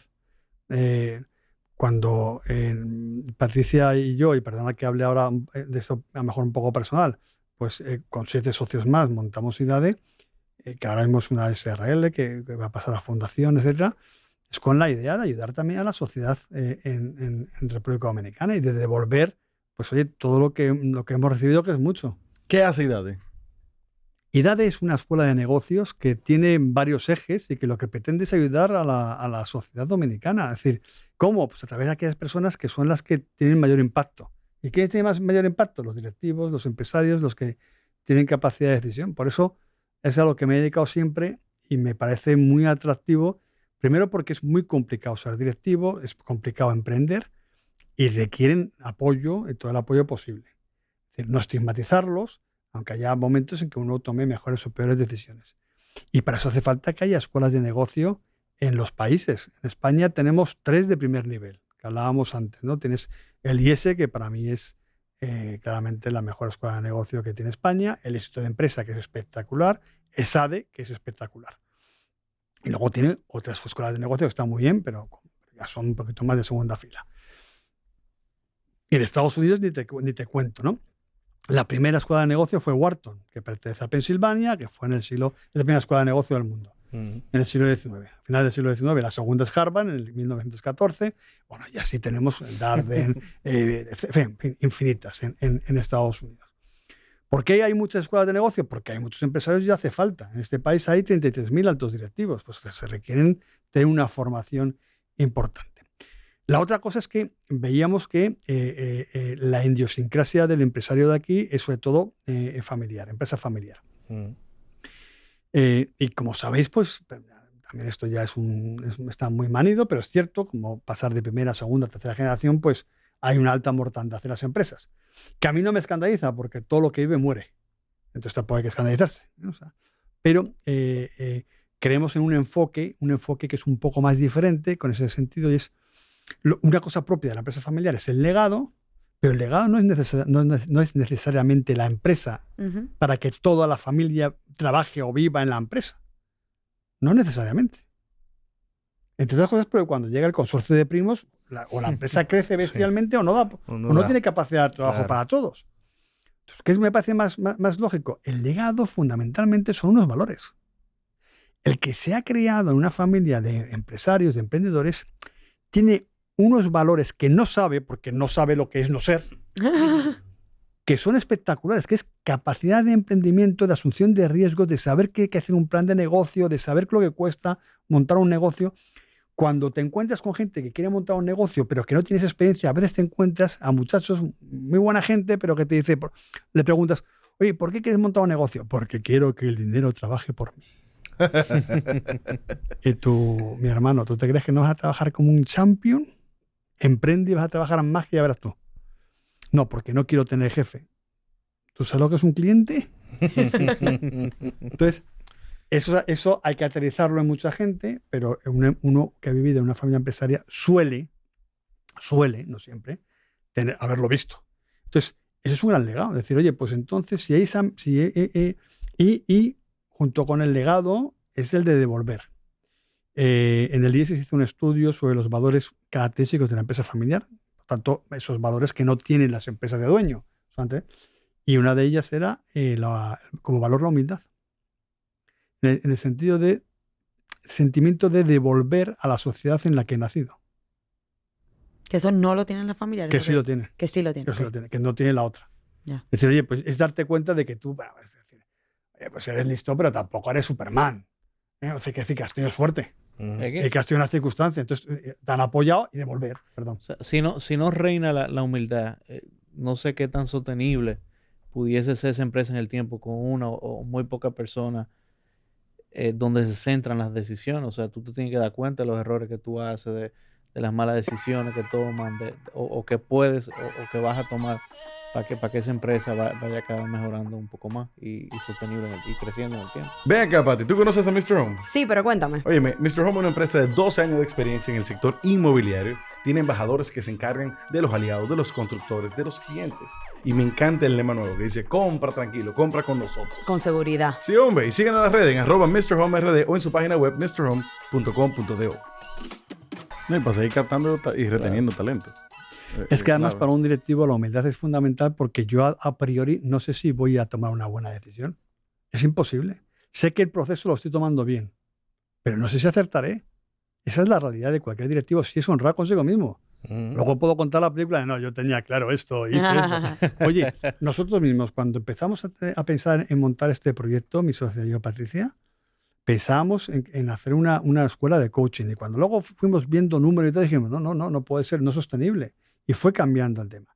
Es decir, ¿quiere decir eso que no hay que hacer un plan de negocio? No, hay que hacerlo. Pero luego no hay plan de negocio que aguante la realidad. Leonardo Polo, un gran filósofo que yo sigo, decía, la verdad es la realidad conocida. Luego, la verdad siempre es menor que la realidad. Cambia, la verdad. La verdad es la realidad conocida, por lo cual la V es menor que R. ¿Y eso qué significa? Que todo plan que yo haga en mi cabeza no recoge toda la realidad y por lo tanto tendré que hacer correcciones permanentemente. Por lo tanto, no puedo decir, no, es que yo tuve todo claro desde el principio, tiré la línea recta y conseguí perfectamente. No, mi hermano. El episodio 2 va a tener una pizarra. o como hicimos con César y decía ahí, con el iPad. El iPad. Y le hago una pregunta curiosa y medio volteando la tortilla. O sea, tú, no digo usted, digo tú, no sé. Ya tú no, me puedes llamar tú. Okay. Profe. Profe. No, pero ustedes que conocen tanto a los directivos y obviamente se enfocan en la capacitación de ellos para que ellos puedan también manejar a su gente. Creo que muchos de nuestros escuchas son personas que probablemente no están en esa posición directiva aún. Y a mí hay un término que me encanta y creo que todo el que ha crecido en su carrera de una manera u otra lo ha conjugado. Y es el término de managing up. O sea, de manejar a quien te maneja a ti. O sea, cómo tú navegas dentro de una empresa, dentro de una compañía, dentro de cualquier estructura, ese manejo de tus superiores también. ¿Cómo? Gerenciar hacia arriba. Gerenciar hacia arriba, gracias. Era como la traducción directa. ¿Cómo nosotros que estamos en ese proyecto, probablemente con miras de ser directivos, cómo nosotros también manejamos a esas personas que nos manejan a nosotros? O sea, cómo nosotros manejamos sus expectativas, entendemos quiénes son. Creo que eso es algo que no se toca tanto. Tú puedes ya ser directivo y ser un director de un área, pero tener un vicepresidente por ¿Cómo? encima, Claro. un CEO. ¿Qué define un directivo? O sea, en términos académicos. Antes de... ¿Y por qué tú me miras? No, es la pregunta. Trajimos un monstruo. No, pero está bien. Yo tengo mi título ya. ¡Nuria, venga a ver! Yo tengo... Está guindado allí. ¿Qué? Además lo he visto. Y es de verdad, Nuria. Aquí está el profesor. Que consta que él fue. Pues hombre, un directivo es una persona que su oficio, su profesión, es tomar decisiones no estructuradas y hacer que los planes de acción lo ejecuten otros. Por lo tanto, podríamos resumirlo como tomar decisiones y hacer. Managing up. Y ahí vuelvo entonces a la pregunta de cómo nosotros, lo que todavía probablemente no tenemos esas posiciones directivas, cómo podemos hacer esa gerencia hacia arriba. Y dirigir es ordenar algo hacia un fin. ¿Vale? Entonces, si lo hacemos hacia arriba, que es una forma de hablar, la clave de un directivo, o de alguien que no lo es, o de alguien que está empezando como directivo, es a que entienda los negocios. Entonces, no se quede pensando solamente en su área o en su departamento. No vea la empresa desde el canuto estrecho de sus propios intereses. Una persona que huele a promocionable, que huele a este va a ser director general, es una persona que en la empresa en la que está sabe qué se hace, sabe cómo se monetiza, conoce el mercado, conoce el entorno, se preocupa por saber todo eso. No solamente, pues yo estoy en el área de ventas, pues solamente me dedico a manejar el embudo de la venta, a hacer prospección, a ver cuál es la tasa de conversión entre el prospecto y el cierre. No, sino que entiende, oye, ¿aquí qué hacemos? Pues, no sé, pues, por ejemplo, pongo siempre el mismo ejemplo, ¿no? Vosotros no os acordáis de los Walkman. Claro. Sí. ¿Ah, sí? Sí. Pero de libros. Ah, sí, tenías uno, Sí, entonces sí. muy joven. Sí. Bueno, pues... Gracias, me lo cojo como un piropo, pero sí Pero tenía. te dijo vieja, te ves muy joven. Porque Sí, yo sé. Qué Lo malo sé. es, qué malo, Pero no. sí, yo tuve Walkman, después me hicieron el upgrade. Yo a comencé en Discman. Discman. No, yo tuve Walkman. Que no brincaba. Yo sé el significado de un lápiz número 2, más allá de escribir.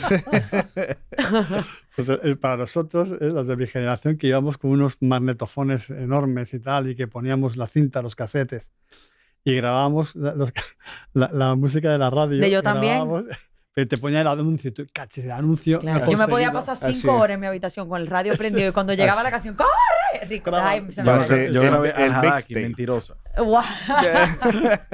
Lo peor era cuando tú le quitabas un cassette de los viejos tuyos y Pero tú grababas sabes arriba la de canción de eso. Jesús, Bueno. Adrián Romero que yo venía. Y tienes que estar con el lapicerito dando. Claro, dando de vuelta el lápiz número 2. Imagínate. Pero bueno, entonces, cuando de repente aparecieron los Walkman, que Sony y Aiwa fueron los que lo sacaron, sobre todo Sony, claro, para nosotros fue una revolución. Sobre todo, yo patinaba, en aquella época iba patinando y me agarraba a los autobuses en Madrid y en las cuestas. Para que se lo imaginen, mide 6'2", con unos chorcitos y una media alta, seguro. Yo iba con un pantalón capa, me acuerdo, azul marino y una marra roja por ahí patinando. Bueno, entonces tú ibas con tus Walkman aquí, iba súper chulo, ¿no?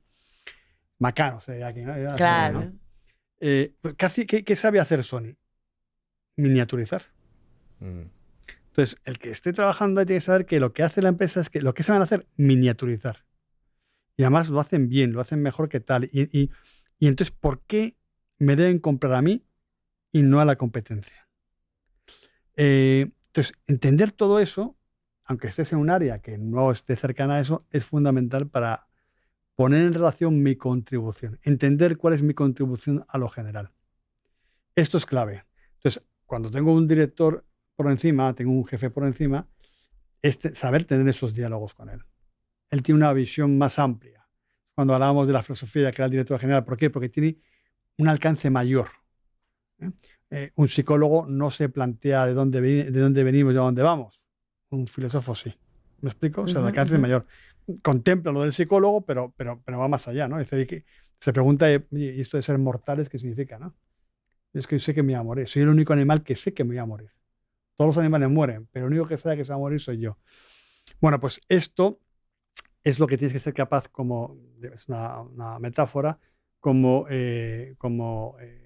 aspirante a la dirección, como directivo que tiene que manejar a su jefe. Es saber hablar su lenguaje, entender y hacer entender que entiendes cuál es su problemática. Y no solamente interesas por la tuya, por la parte de tu problema. Y resolver los problemas, no llevárselos. Es cuando cualquier directivo dice, si tengo a alguien que ya me resuelve el problema y viene resuelto, dice, wow. Ahora, si eres el que sabes plantear muchos problemas, pero no vienen resueltos, pues no estás manejando a tu jefe, ¿no? Sí, mi jefe hace una simplificación muy simple de esa analogía, que es que de repente tú tienes gente que tú puedes dejarla trabajar y ellos trabajan. Pero de repente tú tienes gente que tú tienes que hacer el trabajo de ellos con ellos. Y esa persona que tú tienes que acompañar paso a paso para que logre las tareas que le fueron asignadas, es una persona que no es productiva ni para ti ni para un equipo de trabajo en la empresa. Porque es una persona que no solo se está llevando una parte de lo que es el producto o el resultado de la operación comercial, sino que te está restando a ti como superior de tu tiempo para hacer tu trabajo, para resolver el problema que tú lo buscaste a él para resolver. Pero hay que tener ojo ahí, porque probablemente esa persona nunca la han coachado y siempre vienen y les resuelven el problema. Sí. Cuando quizás no la han dedicado un tiempito para enseñarle a hacer la cosa bien hecha. Sí. Y de repente, no, ese muchacho no tiene talento, ese muchacho no sirve. Pero alguien se ha sentado a decirle cómo funciona la hermenéutica antes de decir que no sirve. Porque quizás el otro que sí sirve tiene 5 años aquí ya y no 6 meses como 2 meses como este. Yo creo que, no sé, yo metiendo la cuchara aquí. Y es válido porque tú no puedes tomar el comentario mío y aplicarlo a una persona que entra nueva a una posición. Si tú después de un plazo, o sea, hay una curva de aprendizaje que todo recurso debe agotar dentro de una empresa y dentro de una posición, que si agotado ese ciclo de aprendizaje, el recurso todavía no te está dando, yo entiendo que puede tener 2 elementos, una falta de capacidad y una falta de disposición. Entonces, tú tienes que ver como directivo cómo tú enfrentas esa situación. No, pero yo lo voy viendo más como el hecho de delegar no te exonera el tener que coachar, el tener que capacitar. No sé, me siento como muy inteligente hoy. Te salió bien, te salió bien. Pero lo dañaste después al final. No Sí, importa. lo íbamos a sacar de clip y de todo. Pero saquen los hijos de eso. Al final, Gustavo, tú delegas el trabajo, pero la responsabilidad sigue siendo tuya. Sí. Usted está muy profundo, mis hijos, hoy. No, cuando él dijo lo de que nosotros somos los únicos que sabemos que somos mortales, yo iba a sacar un vino.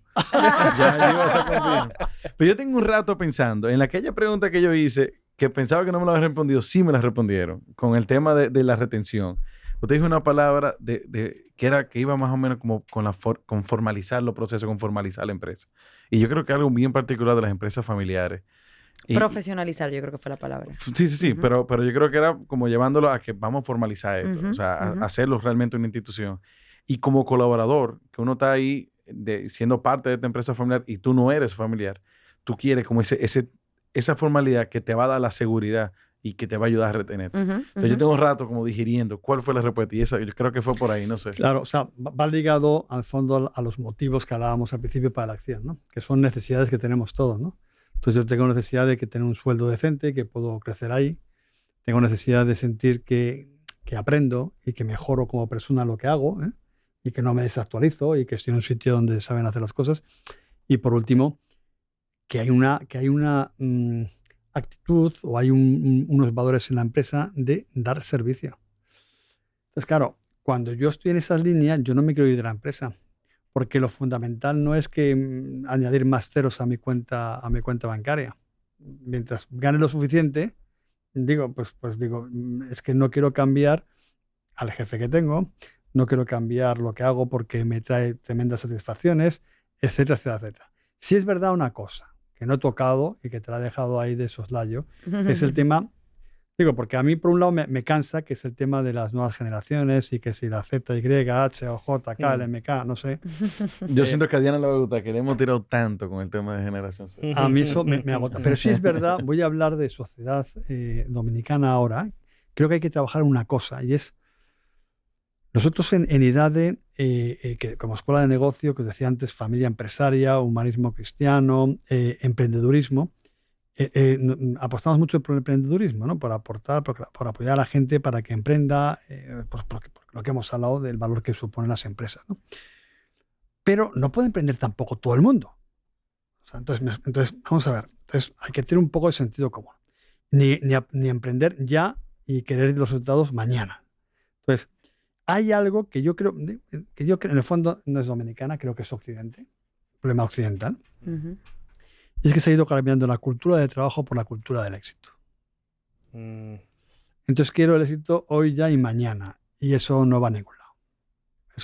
Eso es falta de principio de realidad. Frente a la cultura del trabajo, que es, oye, mira, trabaja, dedícate, entrégate. Es decir, no te va a dar la felicidad que cambies de carro cada año. Ten el que te haga falta, sí, pues perfecto.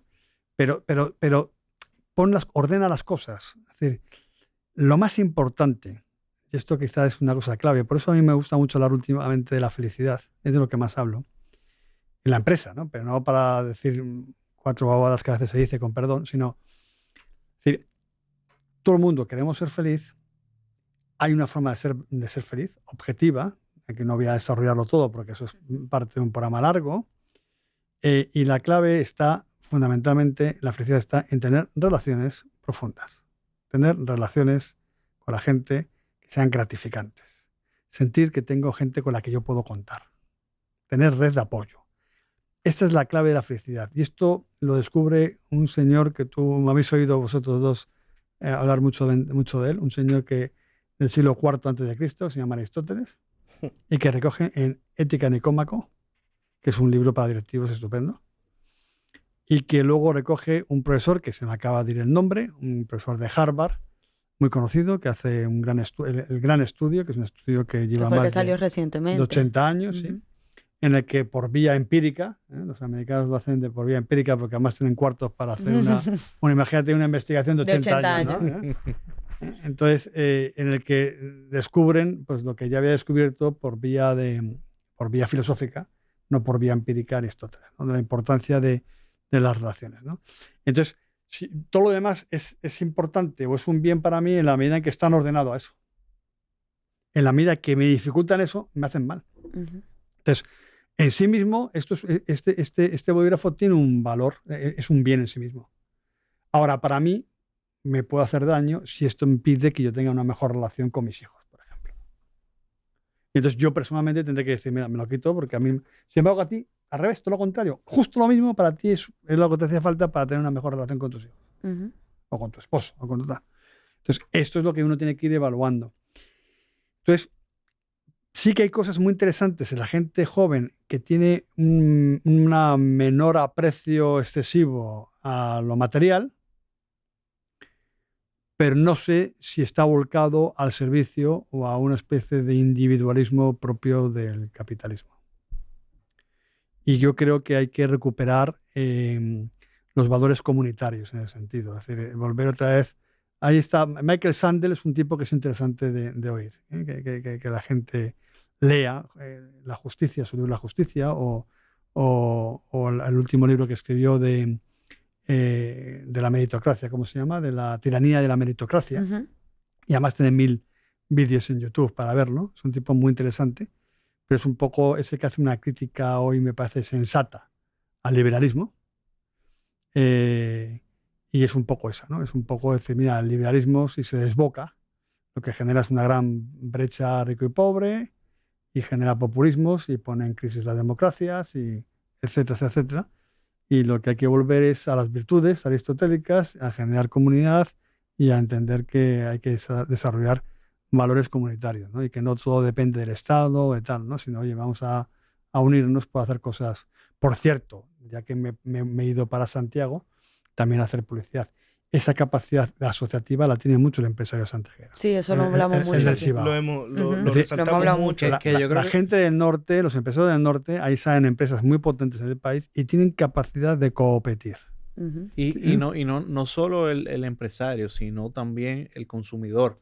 Siempre busca el santiaguero como su primera opción, y por eso que uno a veces ve negocios que tratan de ir a Santiago y dicen, no vaya para allá, que allá te va mal siempre, o te puede ir muy mal, porque uno, hay que entender su mercado, y dos, también el santiaguero de por sí apoya. Ellos protegen lo de ellos. Claro, entonces son muy... Pero ellos hay que poner cuartos para hacer un desarrollo local y lo ponen. Sí. Hay que hacer no sé qué que hace falta y lo hacen, con capacidad de ver cómo hacer crecer toda la zona norte, todo el Cibao.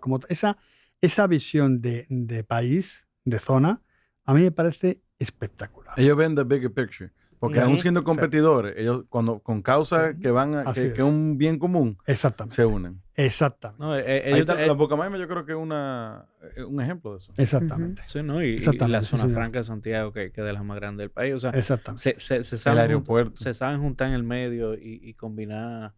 Yo estoy casi mudándome para Santiago. Gustavo tiene un pie aquí y un pie allá. Yo estoy ahí en Villa Olga, cuando queráis. No, pero es interesante eso que usted dice. Y creo que me gusta mucho eso de no hablar nada más de las generaciones, porque creo que el primer signo, y aquí voy a tirar a Gustavo al medio, la primera señal de que uno está viejo es cuando uno empieza ya a criticar a la generación que va después de uno. Es que va muy rápido. Pero, entonces, a donde iba es que ese punto de vista, Diana está diciendo, luego se pone más rápido también. Claro, no, pero ese punto de vista de no verlo como una diferencia generacional, sino más un tema de hacia dónde va nuestra cultura en general. Y yo creo que eso de verlo como algo muy de Occidente, creo que lo vivimos mucho también con la pandemia. O sea, a mí, uno, por ejemplo, que se sentía indignado y tú decías, pero ¿cómo tú nada más estás pensando en tu negocio cuando aquí se está muriendo qué sé yo cuánta gente? Y después uno se volteaba y veía a Corea. Como dijeron, ok, vamos todos como comunidad a salvaguardar a nuestros mayores, que son los que están más en riesgo. Y aquí todavía gente diciendo, bueno, ya se vivió mucho, que se muera. O sea, ¿pero qué? Y uno se ríe ahora, pero creo que eso es algo que va mucho con eso de la felicidad. Me gustó mucho. Estoy como conectando muchos puntos que tocamos como de manera individual ahora. O sea, el tema de la felicidad con el tema del cambio de filosofía, no necesariamente generacional, pero de estos tiempos en Occidente, con lo que hablábamos del emprendimiento también, como que ser tu propio jefe y emprender no es lo que te va a traer la felicidad necesariamente. Y juntar todos esos puntos con que al final todo eso se conjuga en esas relaciones y en lo que puede ser bueno para ti. No sé, creo que como que vi un punto ahí en común con todo eso. Y que para mí probablemente lo que me trae felicidad ahora mismo, que fue algo, yo decía a Gustavo y yo hemos tenido muchas conversaciones de esto. Es que hemos tenido tanta carretera juntos. Sí, exacto. Que no hemos ido muy profundo, como en muchas Ser cosas. o existir. Para que Sí, te entiendas, total. en la última carretera terminamos peleados. Peleado casi. Pero peleado de buena onda. O sea, y peleado porque y en la pelea terminó en agree to disagree, que es una frase que me gusta mucho del inglés. O sea, acordamos en desacordar. O sea, tú piensas que eso es lo importante. Eso yo generalmente pienso... estoy cansado, me voy a acotar. Eso... No, pero Hemos creo llevado que... tablas y ya. Sí, Pero, Claro, pero ahí va con que no todos tenemos la... O sea, emprender probablemente no es tu felicidad, ni es la mía, pero es la de Javier. Y para mí, crecer en otro ámbito es mi felicidad. Y el día que también nosotros aceptemos eso, creo que vamos a poder tener mejores directivos, mejores empresas. Me fui como muy profundo. pero Yo casi te pregunto, pero quiero quiero Lo que hacer una es común, acotación. pero lo que es común son los vínculos. Exacto. Lo que pasa es que cada uno tiene que ver cuáles son los suyos. Y eso Ujú. hace que cada uno ya... A eso iba. Hay dos cosas específicas que tengo un ratico mordiéndome la lengua para no interrumpir a nadie, pero hay dos Se elementos puede interrumpir específicos. aquí. Sí, yo sé, pero que tú sabes, es un Vamos. asunto de la formalidad del proceso judicial que me lleva a mí a Wow. escuchar para después. Sí. Oye, hay dos elementos esenciales que aportan mucho, tanto en un equipo de trabajo como a la persona en la comunidad. Y vuelvo a la comunidad. La comunidad da un sentido de pertenencia. Y ese sentir de pertenencia te hace a ti formar parte de una cosa que te lleva a actuar en beneficio de esa comunidad. Entonces, cuando tú tienes una comunidad dentro de un trabajo, cuando tú tienes buenos compañeros de trabajo, cuando tienes interacción, cuando tú logras una dinámica de conversación o de interacción, como decía el profesor Pablo hace unos minutos, ese recurso, ese individuo, esa persona, se siente a gusto con su espacio de trabajo. Y no solo con su espacio de trabajo, sino que entiende que ir a trabajar y hacer su trabajo y lograrlo bien hecho contribuye con ese ánimo de bienestar que hay dentro de su espacio de trabajo. Entonces, la comunidad es esencial, pero más que la comunidad es el sentido de pertenencia. ¿Cómo logramos ese sentido de pertenencia? Bueno, creando una dinámica de trabajo. ¿Qué pasa? Como yo lo veo y como yo lo entiendo. Si el jefe es chulo, el resto de la gente se va a sentir bien. Pero el jefe tiene ese chulo, pero puede llamar la atención. Entonces, ¿qué pasa? Cuando tú tienes un jefe que no tiene ese elemento de calor humano, vamos a decirle de esa forma, es un poco difícil crear una buena interacción entre superior y el resto del equipo. Entonces, si tú no tienes un líder, un superior que se siente como que su trabajo no es solamente su trabajo, sino el trabajo de él para ese resto de ese equipo. Tú tienes un equipo de trabajo que va a estar distanciado de ese sentimiento de comunidad, de ese sentido de pertenencia. Entonces, eventualmente, puedes resolver una tarea excelente en un momento específico, pero eventualmente llegará un punto de inflexión, un punto de fricción que generará la separación de ese equipo de trabajo. Era cogiendo impulso que tú estabas. Pero bien.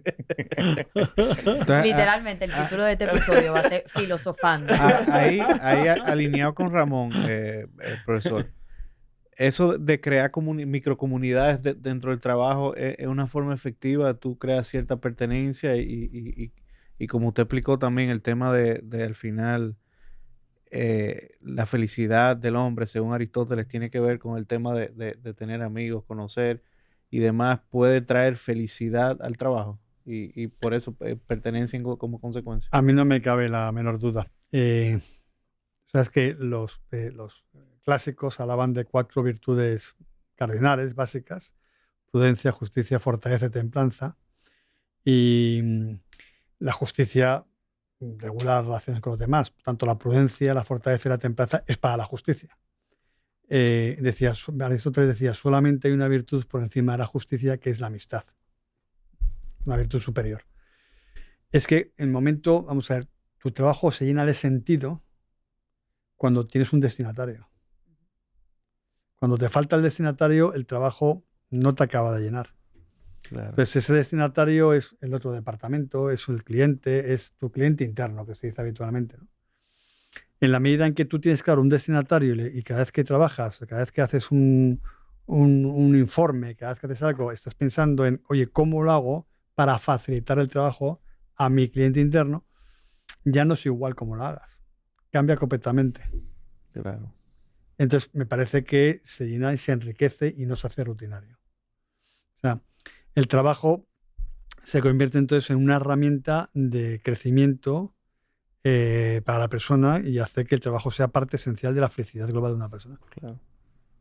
Lo que pasa es que el reto es humanizar la empresa. Ujú. Es que cuando pensamos en humanizar, no es una cosa blandita. No es ahí una cosa ahí de esponjocita, de ay, da un besito. No es eso. Y no está reñido a la rentabilidad. Tiene que ser buscando rentabilidad. Es que no está reñido. Es que no sé por qué aparecen como dialécticas cuando son dualidades. La dialéctica ha traído mucho daño al ser humano, desde Hegel a la dialéctica marxista, ¿no? Que es ver contrarios en conflicto. No, lo propio del ser humano son las dualidades, que son contrapuestos que se autocomplementan. No hay una dialéctica entre varón y mujer, es absurdo. Hay unas dualidades en la que yo mirando a la mujer me entiendo mi masculinidad, por ejemplo, y la mujer mirando al varón entiende su feminidad. Y en la que hay una aportación dual en la que es absolutamente complementaria y maravillosa.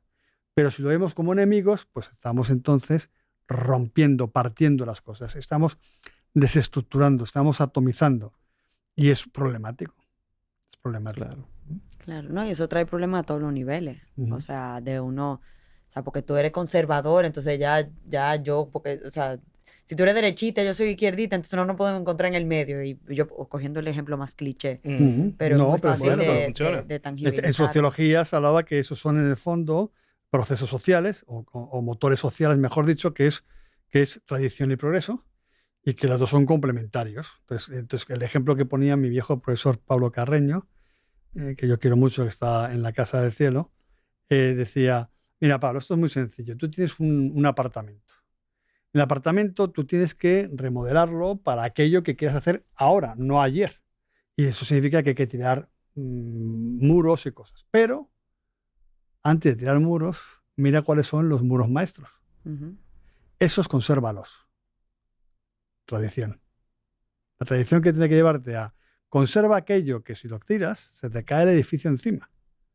Y todo lo demás, modifícalo en función de lo que quieres hacer. Es decir, es el progreso. Ujú. Pero, por lo tanto, los motores sociales de progreso y tradición deben estar al mismo tiempo, deben estar combinados. Uno favorece el cambio y el otro no toques lo que no se puede tocar porque tienes un lío. Claro. O sea Eso que- me gustó. Sí. Eso me gustó. Sí, Eso me gustó. sí, ya cerrando, si vemos entonces una dualidad en gente y rentabilidad, vamos a encontrar una solución. Si lo vemos de la otra manera, vamos a tener que elegir un camino Cuando dice dualidad, o sea, con ambos Una- elementos que conviviendo. pueden Una coexistir, complicidad exacto. entre las dos cosas. Hay que Claro. integrar. El gran problema del ser humano es cuando reducimos, cuando sesgamos. Cuando la ciencia dice que la única forma de conocer la realidad es el método científico, se deja realidades que no son materiales fuera. Porque lo inmaterial no se puede conocer a través del método científico. Vamos a hacer un Claro. episodio con un especialista en física. No, ¿sabes con quién yo quiero ponerlo a sacarse chispa? Con don José Luis Ramón. A ver si Pero es ellos verdad. son filosóficos los dos, ellos se van a ir por el mismo... Sí, No, yo estoy pero- hablando de poner a un físico con un sociólogo, antropólogo, filósofo. Eso tiene que ser una chulería, porque eso sí es verdad que son dos cosas. Que no, que el método científico. O sea, Bueno, yo no sé lo que va a pasar, pero Bueno, yo sí que- quisiera como que este episodio tenga una flechita, yo le dé y tenga una serie debajo y más capítulos y poder agarrar de los 700 temas que tocamos hoy, agarrar cada uno de ellos y poder ir en Profundizar. profundidad. Digo, Bueno. eso soy yo. yo tengo una pregunta que no le he hecho, porque sé que si la hago, vamos a agregar como 3 horas. Pues hacerla afuera entonces. Vamos a dejar más. Óyeme, Sí. llévate de Por mí. eso mismo, para dejar más contenido Llévate para de después. mí. La verdad que ha sido un Wow. súper episodio. Yo solo dije que el tiempo pasa a millón Wow. aquí. Y la verdad que yo me voy contento, pero con tarea. No, yo me voy estaba- como... Yo estoy súper, súper, ultra, mega contento. Porque yo tenía mucho sin tener ese feeling de tener que sentarme a digerir todo lo que escuché. Sí. que me Yo pasaba iba a relajar cuando la voz. estudiaba. El El otro día el yo- libro que él vaya a dar ahora, yo me lo voy a leer, lo voy a comprar hoy porque es que yo me sentí enchivado para leer. Sí. Sí. Ah. Es que lo sacamos de su elemento. El financiero lo Salió sacamos de su zona de elemento. confort. Pero eso es fácil. Eso sí es fácil. El mito de la cabeza. No. Eso es fácil. Tú entras a tu internet y pones idade.edu.do Ujú. y te comenzamos a quitar dudas rápido. Y está en Instagram también como Idade Management School. O sea que... Pero ojo, yo quisiera que Claro, a peso pareció, pesado... pero- pareció un Javier- anuncio eso. Pero eso, Javier, eso fue casi un anuncio no pago. pero, Javier, pero tú eres financiero. Sí. ¿Cuál es el origen de la economía? Tan, tan, Rational self-interest. El hombre. El hombre. ¿Y cuál es el fin de la economía? El hombre. Entonces estamos de acuerdo tú y yo. Ya está. Y se acabó esta cosa. No, espérate. Faltan dos cosas, Pati, faltan dos cosas. Nosotros, todo aquel que viene aquí, le pedimos dos cosas. Uno, un consejo. Y dos, libros, serie o película que ojalá puedan tener que ver con todo lo que hemos venido hablando hoy. Y el consejo, vamos a dirigirlo, obviamente, a directivos. Directivos que, vamos a usar la palabra que usó Javier, enchivados. Enchivado. ¿Tú le Y quieres poner un te cherry voy on a the poner top? un cherry on the top a los libros. Creo que nosotros siempre recibimos en los 4 años, digo yo 4 años, las 4 Wow. temporadas, perdón, 2 años que tenemos del programa. Hemos hablado mucho de libros de Tanibol, cumplimos 2 años con este episodio. Sí, By the way. exacto. Felicidades, joven. Gracias. Y el bizcocho. Sí, debimos haber traído un bizcocho. Pero libros que tengan mucho que ver con el ser humano, como con esa parte más humana de los negocios. Porque ahí te veo a su esposa haciendo de que, ay, mi madre, cuántos libros van a decir aquí. Que por cierto, Se todo porque los tengo en cajas todavía en la mudanza. Hay cajas de cajas. Ella está haciendo así, mira, como, ay, Sí. ellos no saben la pregunta que hicieron. señores, recuerden que en pesospesados.do está la sección de Book Club, donde pueden encontrar todos los libros de esta temporada. Que se lo han mandé a ido. un amigo y que me dijo, mira, ¿cuáles Claro. fueron los libros que preguntó, Claro. que sugirió fulano? Y nos pasó algo con un invitado hace unos días que aquí dijo 1 o 2 libros y él me mandó un listado. Inclúyeme eso, por favor, también. Él quería que la gente también lo tuviera. O sea que diga lo que te quiera primero. ¿Consejo o libro? A ver, libro, yo aconsejaría, por ejemplo, que hemos hablado de la humildad, el de Humildad y Liderazgo, de Carlos Llanos y Fuentes. Ok. Que este fue el fundador del IPADE, la escuela de negocio de la red en la que se mueve el IS. Y él era un profesor espectacular, filósofo, empresario y fundador de escuela de negocio. Y luego el consejo es más complicado. Pero bueno, primero porque no me gusta mucho dar consejos, ¿no? Y menos si no son para algo en concreto, ¿no? Entonces, el consejo que voy a dar es toma decisiones de una manera prudencial. Es decir, aprende, porque la prudencia puede ser personal o directiva. Entonces, la directiva es para los directivos, acaba en la ejecución de un plan, pero la personal es para tu vida como tarea, como proyecto. Por lo tanto, tómate la vida como tarea. ¿Eh? ¿Para qué? Pues para haber tenido al final de los días una vida lograda. Ahí queda eso. Llévatelo, Diana, en vez de Kundo. Señores, recuerden seguirnos a través de Spotify, Apple Podcasts y en YouTube. Suscríbanse. Activen la campanita para que sepan cada vez que sale un nuevo episodio. Y comenten. Este es un episodio creo que puede generar muy buenas conversaciones. Sí. Bueno, tú eres estudiante, los pasados estudiantes del profesor Ame, como seguro van a decir presentes. Segurito. Un abrazo a todos. O sea que le damos las gracias a todos aquellos que aún siguen con nosotros y gracias a todo el equipo detrás de cámara que hace que esto sea posible. Muchísimas gracias, señores. Muchísimas gracias, profesor Gracias Ames. a vosotros. Un placer. Le ponemos to be continued abajo. sí. Al episodio. Sí. Eso va, Ok. eso va. Definitivamente, Filme ahí. Nos vemos en la próxima. Bye, bye. Gracias.